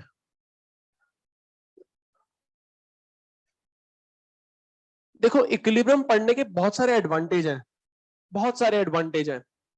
एक एडवांटेज ये पता पड़ेगा कि इक्विलिब्रियम कांस्टेंट को देखकर अपन स्टेबिलिटी कंपेयर कर सकते हैं, एक रिलेटिव स्टेबिलिटी के बारे में बात कर सकते हैं। तो पहली एप्लीकेशन क्या है, stability of reactant and product, इसी को अपन बोल सकते हैं स्टेबिलिटी ऑफ कंपाउंड, ठीक है। यहां पर कुल मिलाकर अपन आज 3 एप्लीकेशन पढ़ेंगे, आपके मॉड्यूल में सिर्फ एक ही दे रखी है, बाकी 2 एप्लीकेशन वाले सेक्शन में नहीं है पर कहीं और दे रखी है, अलग से हेडिंग बना रखी है। और अगर आप एनसीईआरटी पढ़ोगे तो वहां पर आपको 3 एप्लीकेशन मेंशन होगी एक साथ, ठीक है। अब अगर मैं यहां पर बात करूं stability of reactant and product, ये लाइन पढ़ने से ऐसा लगता है कि अपन इक्विलिब्रियम कांस्टेंट की मदद से रिएक्टेंट और प्रोडक्ट की स्टेबिलिटी कंपेयर कर रहे हैं, जो कि बिल्कुल गलत है। ऐसा नहीं है, यहां पर अपन स्टेबिलिटी यहां पर रिएक्टेंट की रिएक्टेंट के साथ ही कंपेयर करेंगे, प्रोडक्ट की प्रोडक्ट के साथ ही कंपेयर करेंगे। मतलब यहां पर एक रिएक्शन मौजूद नहीं है, यहां पर 2 या 2 से ज्यादा रिएक्शन मौजूद है। तब आप मुझे बताओ, अगर 2 या 2 से ज्यादा रिएक्शन मौजूद है, क्या मैं रिएक्टेंट की स्टेबिलिटी रिएक्टेंट के साथ कंपेयर कर सकता हूं, बिल्कुल हाँ, इक्विलिब्रियम कांस्टेंट की मदद से कर सकते हैं। क्या मैं प्रोडक्ट की स्टेबिलिटी प्रोडक्ट के साथ कंपेयर कर सकता हूं, बिल्कुल हाँ। पर कभी भी ऐसे मत करना कि रिएक्टेंट की स्टेबिलिटी प्रोडक्ट के साथ कर रहे हो, क्योंकि कंपैरिजन हमेशा सिमिलर चीजों के बीच में होता है। और आपको याद होगा 5 साल के बच्चे की हाइट आप 50 साल के बच्चे के साथ कंपेयर नहीं कर सकते, है ना। तो सिमिलर चीजों के बीच में कंपैरिजन होगा।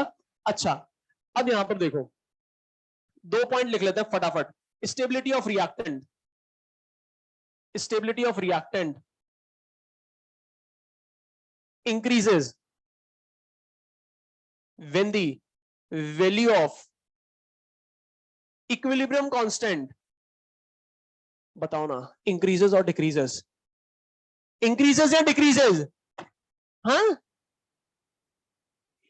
decreases, कोई बात नहीं, होता है.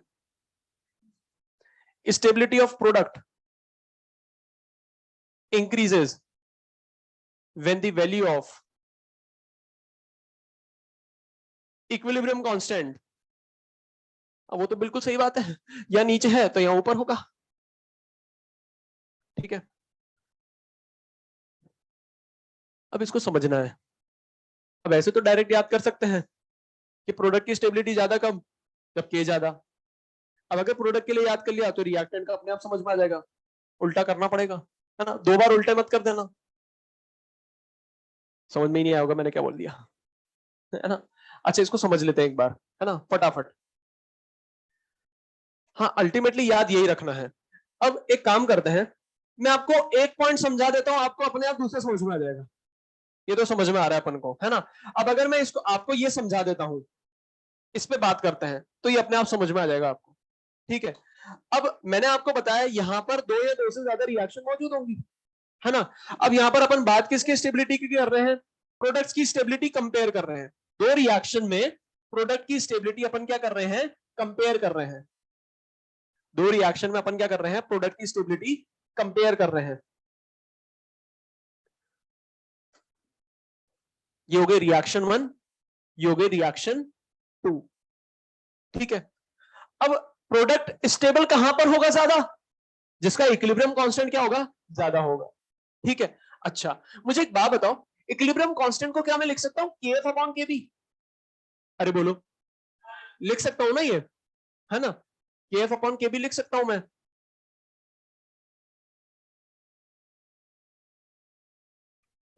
अच्छा मुझे बताओ, अभी यहां पर एक पॉइंट लिखा हुआ है, प्रोडक्ट की स्टेबिलिटी कहां पर ज्यादा होगी? जहां पर इक्विलिब्रियम कांस्टेंट ज्यादा. अच्छा मुझे एक बात बताओ, इक्विलिब्रियम कांस्टेंट ज्यादा कब होगा? जब केएफ क्या हो? ज्यादा या कम? और केबी क्या हो? ये बात समझ में आती है? समझ में आ रही है ना ये बात? अच्छा, अब सुनना ध्यान से. पहली वाली का केसी ज्यादा, पहली वाली का केसी ज्यादा, है ना. मैंने मान लिया पहली वाली का क्या है? केसी ज्यादा है. अच्छा किससे? दूसरी वाली से. अच्छा, दूसरी वाली का भी क्या? केसी से. मतलब मैं कह रहा हूं कि पहली वाली का केसी ज्यादा है किससे? दूसरी वाली की केसी से. ये बात समझ में आ रही है? अब अगर पहली वाली का केसी ज्यादा है दूसरे वाली की केसी से, तो मैं कह सकता हूं पहली वाली का केएफ ज्यादा होगा किससे? दूसरी वाली की केएफ से या केबी से? केएफ से, क्योंकि कंपैरिजन सिमिलर चीजों के बीच में होता है. मैं ये नहीं कह सकता कि पहली वाली का केसी ज्यादा है दूसरी वाली से, तो पहली वाली का केएफ ज्यादा होगा दूसरी वाली की केबी से. नहीं कह सकता. जो कंपैरिजन होता है वो सिमिलर क्वांटिटीज के बीच में होता है. तो मैंने क्या बोला? पहली वाली का केसी ज्यादा है किससे? दूसरी वाली की केसी से. मतलब मैं कह सकता हूं पहली वाली का केएफ ज्यादा होगा किससे? दूसरी वाली की केएफ से. तो ये भी तो बोल सकता हूं पहली वाली का केबी कम होगा किससे? दूसरी वाली की केबी से. बोल सकता हूं ऐसे.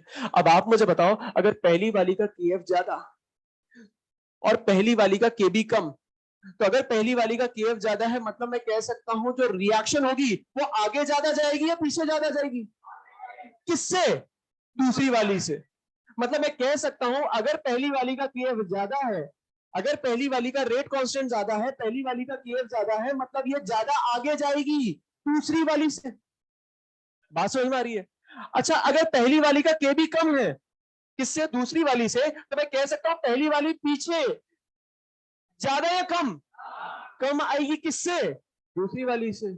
मतलब मैं कह सकता हूं अगर पहली वाली का केएफ ज्यादा और पहली वाली का केबी कम, मतलब पहली वाली आगे ज्यादा जाएगी और पीछे कम आएगी. मतलब नेट में कहां जाएगी? आगे जाएगी. मतलब मैं कह सकता हूं जो नेट रेट होगी वो आगे ज्यादा होगी. मतलब इक्विलिब्रियम कहां अटेन होगा? आगे अटेन होगा. क्या मैं ऐसे कह दूं रिएक्शन जाना कहां जाती है? आगे या पीछे?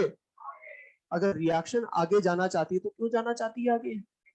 क्योंकि आगे मजे हैं। आगे क्या है? मजे है, स्टेबिलिटी है। आगे क्या है? स्टेबिलिटी है। और अपन जानते हैं रिवर्सिबल रिएक्शन हमेशा इक्विलिब्रियम स्टेट अटेन करने की कोशिश करती है, क्योंकि इक्विलिब्रियम स्टेट स्टेबल स्टेट होता है।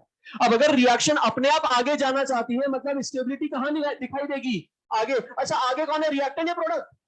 मतलब मैं कह सकता हूं पहली वाली का प्रोडक्ट ज्यादा स्टेबल होगा। किससे? दूसरी वाली से। बात समझ में आ रही है? मतलब मैं कह सकता हूं जिसका के ज्यादा, उसकी प्रोडक्ट की स्टेबिलिटी ज्यादा। किससे? दूसरी वाली से। बात समझ में आ रही है? समझ में आ गई है? तो मैं कह सकता हूं प्रोडक्ट की जो स्टेबिलिटी होगी वो ज्यादा होगी। किससे? दूसरी वाली से। अच्छा, लिख रहे हो क्या? क्या करोगे लिख के ये? अच्छा, मुझे एक बात बताओ, अगर पहले वाले की प्रोडक्ट की स्टेबिलिटी ज्यादा, तो मैं कह सकता हूं पहले वाले की रिएक्टिव की स्टेबिलिटी क्या होगी? किससे? दूसरी वाली। बात समझ में आ रही है?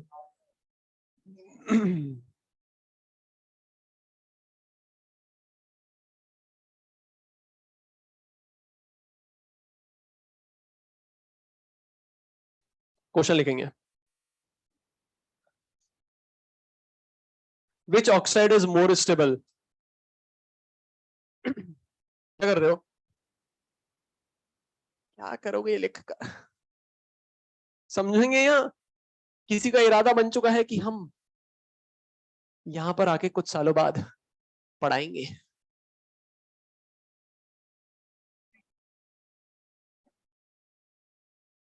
अरे नहीं नहीं, बहुत बार ऐसे बोला जा चुका है मेरे को। बच्चे बोलते हैं सर, हम आपके नोट्स सिर्फ इसलिए लिख रहे हैं ताकि अच्छे अच्छे एक्सप्लेनेशन हम आगे फ्यूचर में दे सके, यहां नहीं तो कहीं और देंगे। नहीं, मजाक नहीं कर रहा हूं। ऐसे पूछा जा चुका है मेरे से। बोलते हैं सर ये अच्छा काम है, जो आपका काम है ना, ये बहुत बढ़िया काम है। आसान नहीं होता है। क्वेश्चन लिखेंगे यार, मैं कहाँ पहुंच जाता हूँ। अब ये क्वेश्चन कहाँ मिलेगा मुझे? मैं ढूंढूं पहले। हाँ, इसी में मिलेगा। इतने सारी जगह क्वेश्चन है ना।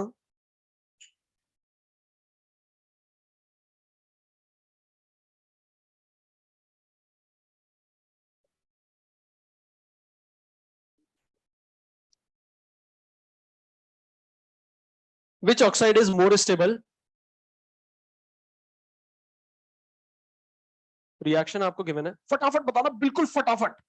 बिल्कुल फटाफट, बिना टाइम वेस्ट करे।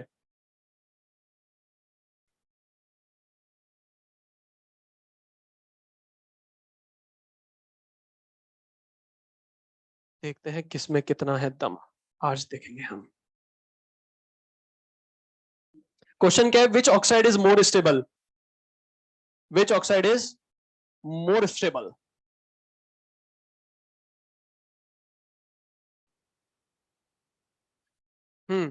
फटाफट। फर्स्ट या सेकेंड? फटाफट। क्या हो जाएगा?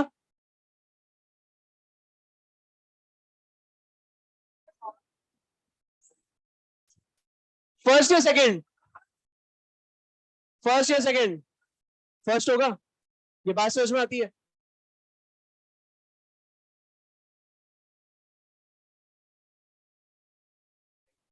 अब कह रहे सेकेंड होगा। अच्छा सुनो, एक मिनट सुनना ध्यान से। विच ऑक्साइड इज मोर स्टेबल? एक ऑक्साइड है यहां पर, दूसरा है यहां पर। रिएक्टेंट और प्रोडक्ट को आप कैसे कंपेयर कर सकते हो? जब भी कंपैरिजन होगा, या तो रिएक्टेंट रिएक्टेंट के साथ होगा या प्रोडक्ट का प्रोडक्ट के साथ होगा। पहली चीज। अब इसका मतलब यह है, इसको सॉल्व करने के लिए या तो इसको उधर ले जाओ या उसको इधर लेकर आओ। ऐसे हवा में क्वेश्चन सॉल्व नहीं होगा बाबू। है ना? अब सुनना ध्यान से। एक काम करते हैं, इसको इधर ले आते हैं। रिवर्स करूंगा तो रेसिप्रोकल हो जाएगा। ये बात समझ में आ रही है? तो मैं इसको रिवर्स करके लिख रहा हूं। सिर्फ इसी को लिख रहा हूं मैं, है ना। तो ये क्या हो जाएगा, 2xo gives x2 gas plus O2 gas. अब आप मुझे बताओ, अगर मैंने रिवर्स करा तो मैंने इसको बोल दिया K1 डैश, तो ये हो जाएगा 1 अपॉन रेसिप्रोकल हो जाएगा, तो ये हो जाएगा 10⁻25 डिवाइडेड बाय 2, 5 इंटू 10⁻24। अब आप खुद देखो, ये दोनों सेम साइड आ गए। अब मुझे एक बात बताओ, स्टेबिलिटी किसकी देखनी है, रिएक्टेंट की या प्रोडक्ट की? रिएक्टेंट की स्टेबिलिटी कब ज्यादा होगी, जब के कम कहां है, मतलब मैं कह सकता हूं मोर स्टेबल ऑक्साइड कौन है, XO2 है as compare to XO। The stability of XO2 is more than XO। Application number 2। Second application क्या है, to predict the extent of reaction. आप लिख दीजिए extent of reaction, extent of reaction. Reaction कितना forward direction में गई है, reaction कितना बैकवर्ड डायरेक्शन गई है, या रिएक्शन कितना इंटरमीडिएट स्टेट में मौजूद है, इसके बारे में इंफॉर्मेशन और कोई नहीं, फिजिकल केमिस्ट्री की वो ब्रांच देती है जिसे अपन बोलते हैं केमिकल इक्विलिब्रियम। रेट के बारे में इंफॉर्मेशन कौन देती है, केमिकल काइनेटिक्स। फिजिबिलिटी के बारे में इंफॉर्मेशन कौन देती है, थर्मोडायनामिक्स। ये बात समझ में आ रही है। एक्सटेंट ऑफ रिएक्शन की अगर अपन बात करें तो यहां पर डिफरेंट केसेस पढ़ेंगे अपन। कोई रिएक्शन मान लेते हैं R गिव्स P, एक रिवर्सिबल रिएक्शन है। तो मैंने मान लिया if equilibrium constant, if equilibrium constant K is very very very very very very very very greater than 1। इसका मतलब क्या होगा, मतलब मैं कह सकता हूं KC या K is greater than 10⁻3। Example ले लेते हैं, KC ग्रेटर देन 10⁻3 का मतलब क्या होगा, इसका मतलब होगा कि KC क्या होगा, 10⁻3 से ज्यादा, मतलब 10⁻4 हो सकता है, 10⁻5 हो सकता है, कुछ भी हो सकता है। ठीक है, अब आप मुझे बताओ, ये जो K है ये क्या है, इक्विलिब्रियम कांस्टेंट। अच्छा, K को क्या मैं लिख सकता हूं, active mass of product at equilibrium divided by active mass of reactant at equilibrium. तो ये भी क्या होगा, very very very very very very greater than 1। मतलब मैं कह सकता हूं active mass of product at equilibrium is very very very very very very very greater than active mass of reactant at equilibrium. अब आप मुझे बताओ इसका मतलब क्या है, इक्विलिब्रियम पर प्रोडक्ट का जो एक्टिव मास है वो बहुत ज्यादा है और रिएक्टेंट का बहुत कम है। मतलब मैं कह सकता हूं almost all the reactants are converted into.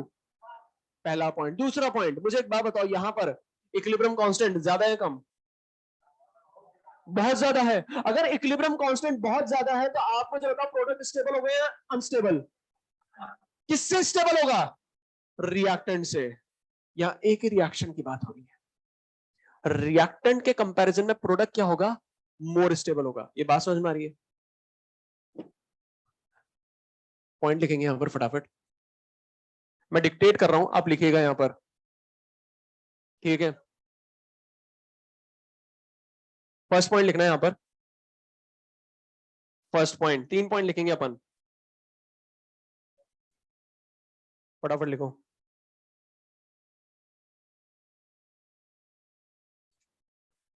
इसमें लिखना almost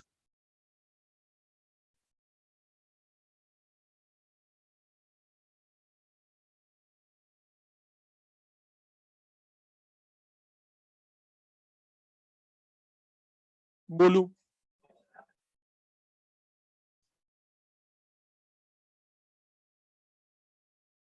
almost all the reactants are converted into product, almost all the reactants are converted into product। second point, almost all the reactants are converted into product। second point, more is the value of, more is the value of K, more is the value of K, more is the stability of product। more is the stability of product. Third point लिखेंगे, stability of product is more than that of reactant.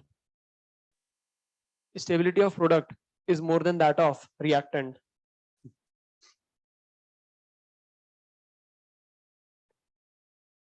Second पढ़ेंगे यहां पर,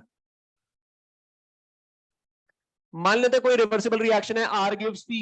दूसरी case क्या हो सकती है कि if K is very very very very very very very very less than 1, मतलब मैं कह सकता हूं very very very very very very less than K कितना होता है, मतलब less than 1 कितना होता है, तो ये हो जाएगा K less than 10 to the power -3. मतलब एग्जाम्पल की बात करूं तो हो जाएगा 10 to the power -4, 10 to the power -5, टक टक टक टक. मतलब मैं कह सकता हूं डायरेक्टली, अब बोल दूं K को मैं क्या बोल सकता हूं, active mass of product upon active mass of reactant. मतलब मैं बोल सकता हूं active mass of product at equilibrium is very very very very very very less than active mass of reactant at equilibrium. मतलब इक्विलिब्रियम पर reactant का active mass क्या है, बहुत ज्यादा है, और प्रोडक्ट का बहुत कम है. मतलब आप मुझे बताओ रिएक्शन कहां है, आगे है पीछे, पीछे है. मतलब मैं कह सकता हूं reactants are hardly converted into product, या मैं ऐसे कह सकता हूं reactants are negligibly converted into product, बोल सकता हूं ऐसे. पहला पॉइंट, पहला पॉइंट लिखेंगे. अच्छा चलो पहला पॉइंट तो समझ में आ गया, पहला पॉइंट समझ में आ गया ना, दूसरा और तीसरा भी बता दो फिर एक साथ लिख देंगे. मुझे एक बात बताओ, के की वैल्यू ज्यादा है कम, अगर के की वैल्यू कम है तो स्टेबिलिटी किसकी ज्यादा होगी, रिएक्टेंट या प्रोडक्ट की, किसके रिस्पेक्ट में, प्रोडक्ट के रिस्पेक्ट में. ठीक है, लिखो पहला point, reactants are negligibly, sir spelling बताओ, छोड़ो हार्डली लिख दो.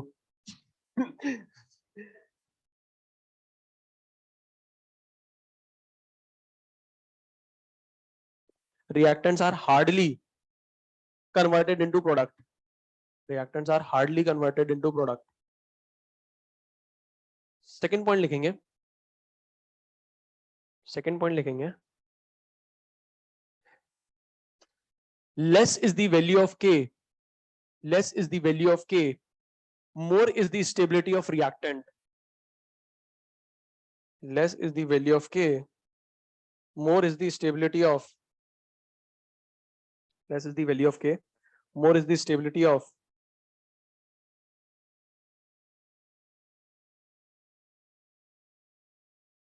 less is the value of K, more is the stability of reactant. Third point लिखेंगे, reactants are more stable as compared to product, reactants are more stable as compared to product.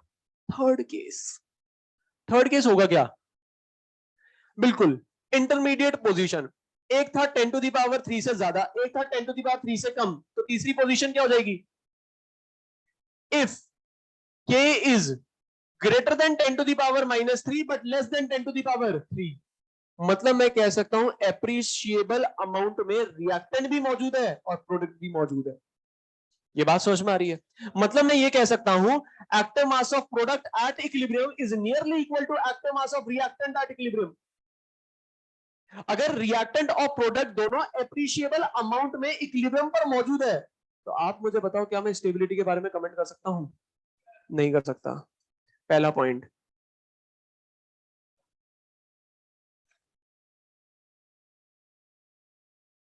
बोलू,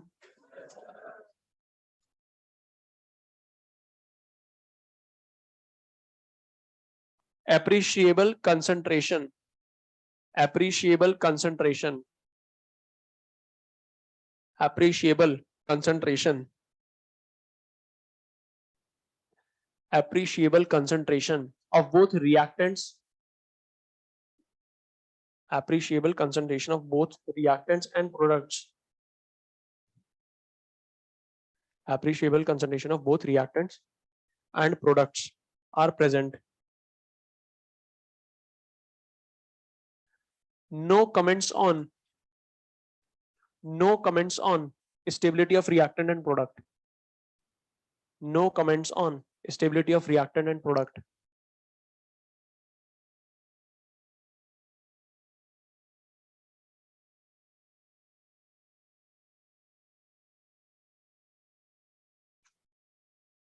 third application, predicting the direction of reaction, predicting the direction of reaction. ये application जो मैं बता रहा हूं आपके module में सिर्फ एक ही दे रखी है, पर ये 3 एप्लीकेशन होती है, इसलिए अपन केमिकल इक्विलिब्रियम पढ़ते हैं और इसका बहुत जबरदस्त यूज होता है इंडस्ट्रीज में। अब अगर मैं बात करूं predicting the direction of reaction, reaction किस डायरेक्शन में मूव करेगी इसके बारे में कौन बताता है? बिल्कुल सही कह रहे हो, रिएक्शन कोशेंट। इसको अपन क्यू से रिप्रेजेंट करते हैं। अब इसको समझना, रिएक्शन कोशेंट और कुछ नहीं, बिल्कुल सेम एक्सप्रेशन होता है इक्विलिब्रियम कांस्टेंट जैसा, बस एक डिफरेंस होता है। रिएक्शन कोशेंट आप हर जगह लिख सकते हो, किसी भी टाइम पे लिख सकते हो, किसी भी कंसंट्रेशन पे लिख सकते हो, पर इक्विलिब्रियम कांस्टेंट एट इक्विलिब्रियम पर ही लिख सकते हैं। तो अगर मेरे से कोई बोल दे तो मैं बोल सकता हूं consider a general reversible reaction, consider a general reversible reaction. एक जनरल रिवर्सिबल रिएक्शन ले लेते हैं, ए प्लस बीबी गिव्स सीसी प्लस डीडी। तो अगर मेरे से कोई बोल दे यहां पर इस रिएक्शन के लिए, रिवर्सिबल रिएक्शन के लिए रिएक्शन कोशेंट लिखो, तो रिएक्शन कोशेंट क्या हो जाएगा? मैं बोल सकता हूं एक्टिव मास ऑफ सी की power C, active mass of D की power D upon active mass of A की power A, active mass of B की पावर बी। ये एक्सप्रेशन कब वैलिड है? Valid at all time. ठीक है, तो मैं बोल सकता हूं वैलिड एट एनी टाइम या ऑल टाइम। ठीक है, मतलब मैं कह सकता हूं ये एक्सप्रेशन मैं किसी भी टाइम टी पर लिख सकता हूं, तो मैंने यहां पर लिख दिया टाइम टी पर ये वैलिड है। अब ये टाइम टी कुछ भी हो सकता है। अब आप मुझे बताओ, अगर मैं बात करूं इक्विलिब्रियम कांस्टेंट की, के इक्विलिब्रियम या के ही लिखूं, तो आप मुझे बताओ एक्सप्रेशन क्या हो जाएगा? मैं बोल सकता हूं सी की पावर सी, डी की पावर डी अपॉन बी की पावर बी। सर एक्सप्रेशन तो बदल गया, देखो बी बाद में था, आपने पहले लिख दिया। अरे लड्डू एक्सप्रेशन वही है ना? अब ये वैलिड कब होगा? Only at equilibrium, valid only at equilibrium. ये बात समझ में आती है? तो सर एक बात बताओ, जब ये इक्विलिब्रियम पर वैलिड है, ये किसी भी टाइम टी पर वैलिड है, तो हम कैसे प्रिडिक्ट करेंगे रिएक्शन का डायरेक्शन? सुनना ध्यान से। अच्छा उससे पहले एक बात बताओ, ये जो एक्टिव मास होंगे ये किस टाइम पर होंगे? ये इक्विलिब्रियम पर होंगे।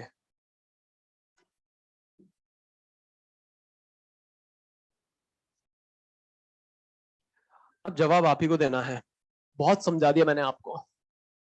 इंपॉर्टेंट पॉइंट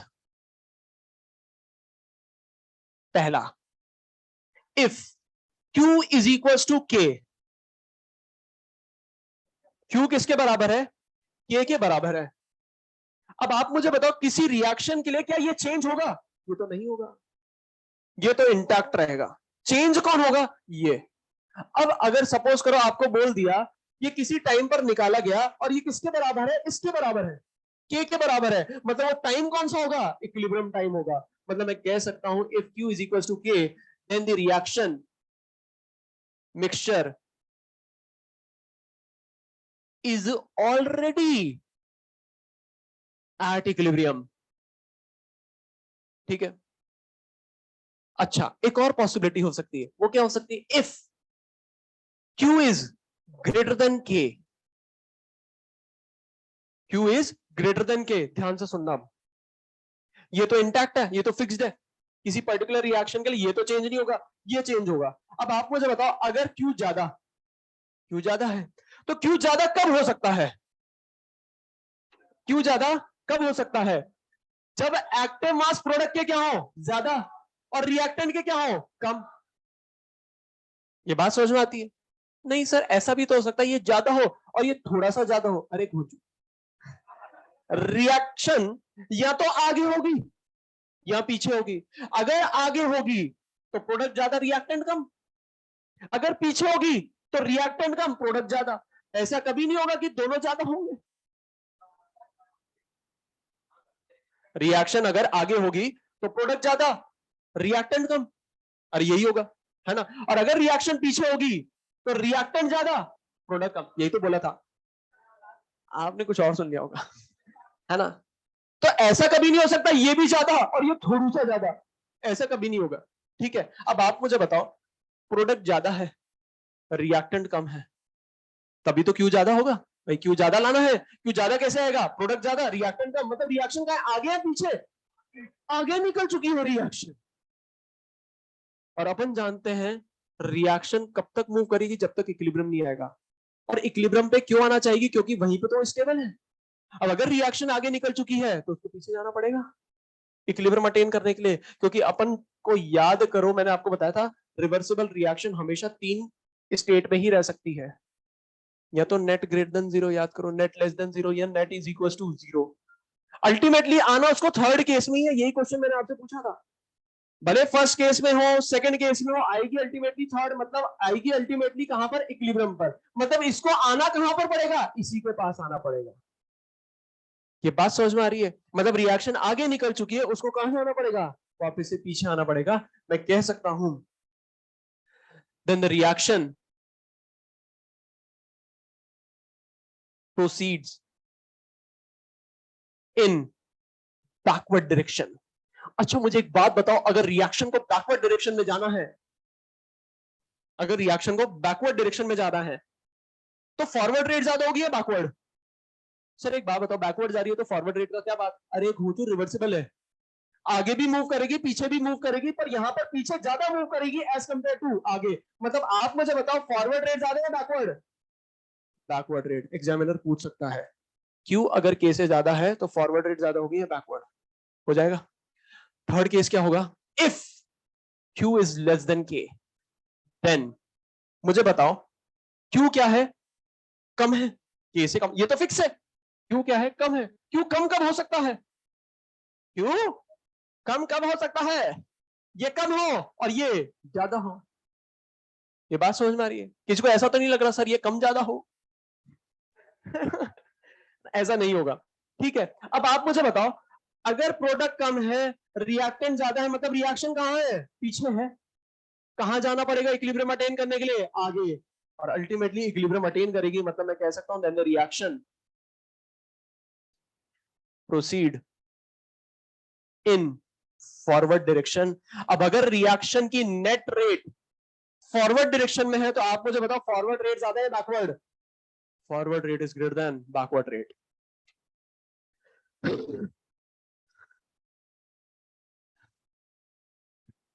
सर मुझे एक बात बताओ, इतना समझेंगे कैसे, हाँ हर बार ऐसे इतना सोचना पड़ेगा इतने से के लिए, हाँ? इतना सोचना पड़ेगा क्या। एप्लीकेशन नंबर 1 बताई थी मैंने आपको, एप्लीकेशन नंबर 1 क्या बताई थी मैंने, स्टेबिलिटी प्रिडिक्ट करनी है, क्या प्रिडिक्ट कर सकते हैं। मुझे एक बात बताओ, अगर के ज्यादा तो प्रोडक्ट की स्टेबिलिटी ज्यादा है रिएक्टेंट की, और अगर के कम रिएक्टेंट की स्टेबिलिटी ज्यादा, है ना, इसमें तो कोई दिक्कत ही नहीं है। अगर दूसरी एप्लीकेशन की बात करें तो वहां पर एक फिगर आपको जरूर याद रखना पड़ेगा, 10⁻3 10⁻⁻3। ठीक है, अब आप मुझे फटाफट जवाब देना, अगर इक्विलिब्रियम कांस्टेंट की वैल्यू 10⁻3 से ज्यादा तो प्रोडक्ट ज्यादा बनेगा, है ना। और अगर इक्विलिब्रियम कांस्टेंट की वैल्यू 10⁻³ से कम, मतलब रिएक्शन अभी बैकवर्ड डायरेक्शन में ही है, रिएक्टेंट अप्रिशिएबल अमाउंट में मौजूद है, एक अच्छे अमाउंट में मौजूद है, रिएक्शन फॉरवर्ड डायरेक्शन में हार्डली मूव करी है, और अगर मैं कह दूं इक्विलिब्रियम कांस्टेंट 10⁻³ से 10⁻+3 के बीच में है, मतलब रिएक्टेंट भी मौजूद है, प्रोडक्ट भी मौजूद है, स्टेबिलिटी के बारे में कोई कमेंट नहीं करेंगे। ठीक है सर, सोचना तो यहां पर ज्यादा पड़ा था हमें, इसको कैसे करेंगे, सुनना ध्यान से। पुराने जमाने की जो रानियां होती थी ना, वो बहुत वफादार होती थी, बहुत ज्यादा वफादार होती थी, बहुत ज्यादा वफादार होती थी, मतलब राजा जहां भी जाता था उनके पीछे पीछे जाती थी, साथ साथ जाती थी। अगर गलती से राजा पीछे रह जाता था तो पीछे चली जाती थी, रुकती नहीं थी कि आएगा, नहीं चले जाती थी। बात समझ में आ रही, याद करो ना यार, राजा की कितनी रानियां होती थी, पर किसी रानी की बहुत सारे राजा होते थे क्या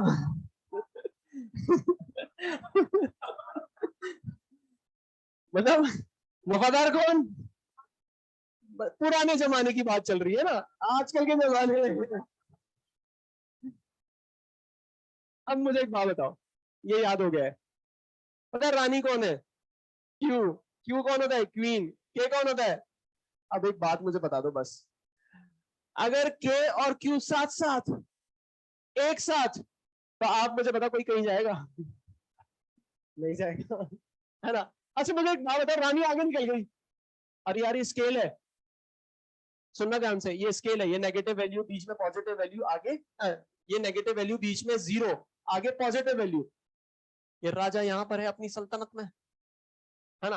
अब एक बात मुझे बताओ, रानी आगे निकल गई, अरे ऐसी तो आगे निकलेगी ना, ये नेगेटिव, ये जीरो, पॉजिटिव, अगर रानी आगे निकल गई तो मुझे एक बात बताओ, ये तो कहीं जाएगा नहीं भाई, ये तो फिक्स है, तो किसको आना पड़ेगा? रानी को पीछे आना पड़ेगा, मतलब देखो रिएक्शन बैकवर्ड डायरेक्शन में जाएगी, रिएक्शन बैकवर्ड डायरेक्शन में जाएगी, ये बात समझ में आ रही है ना? अब मुझे एक बात बताओ, अगर रानी पीछे रह गई तो राजा आएगा के पीछे? Laddu.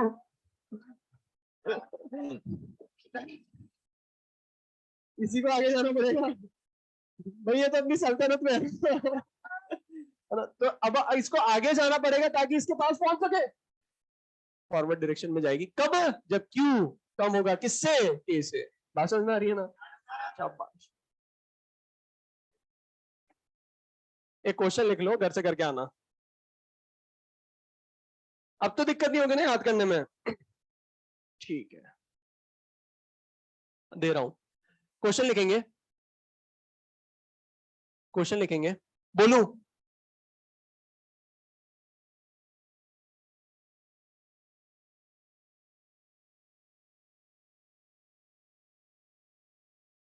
For a reaction N2 gas plus 3H2 gas, for a reaction N2 gas plus 3H2 gas gives 2NH3 gas. Kc is equals to, comma करके लिखना, Kc is equals to 6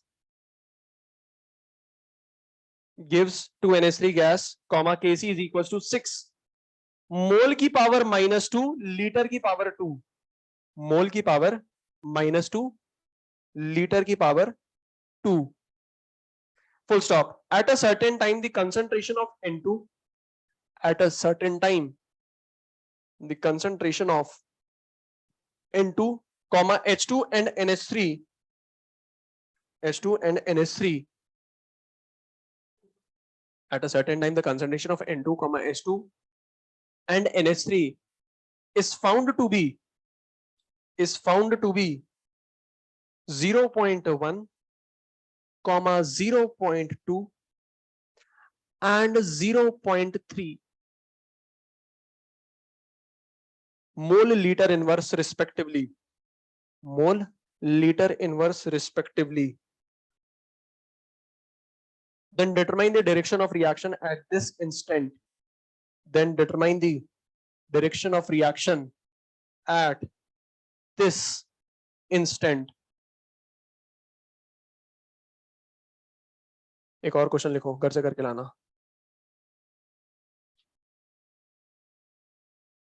ये तो आसानी से हो जाएगा, है ना? एक और क्वेश्चन करो,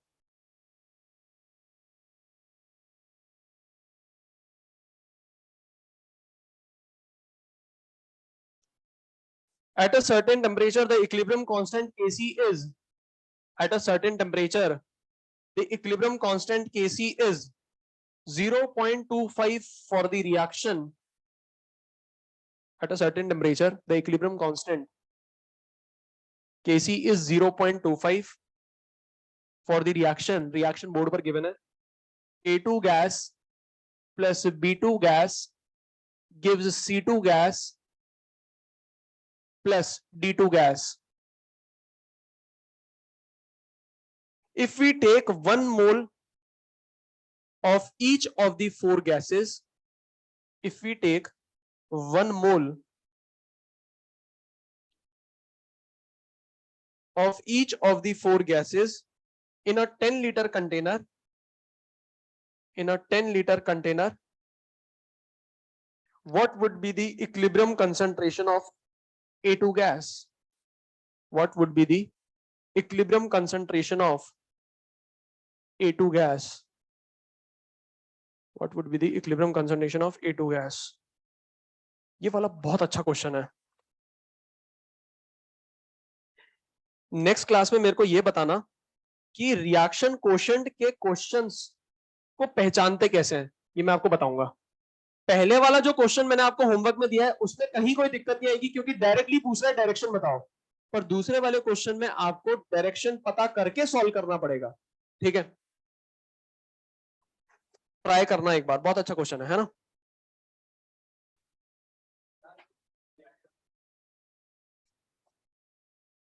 थैंक यू.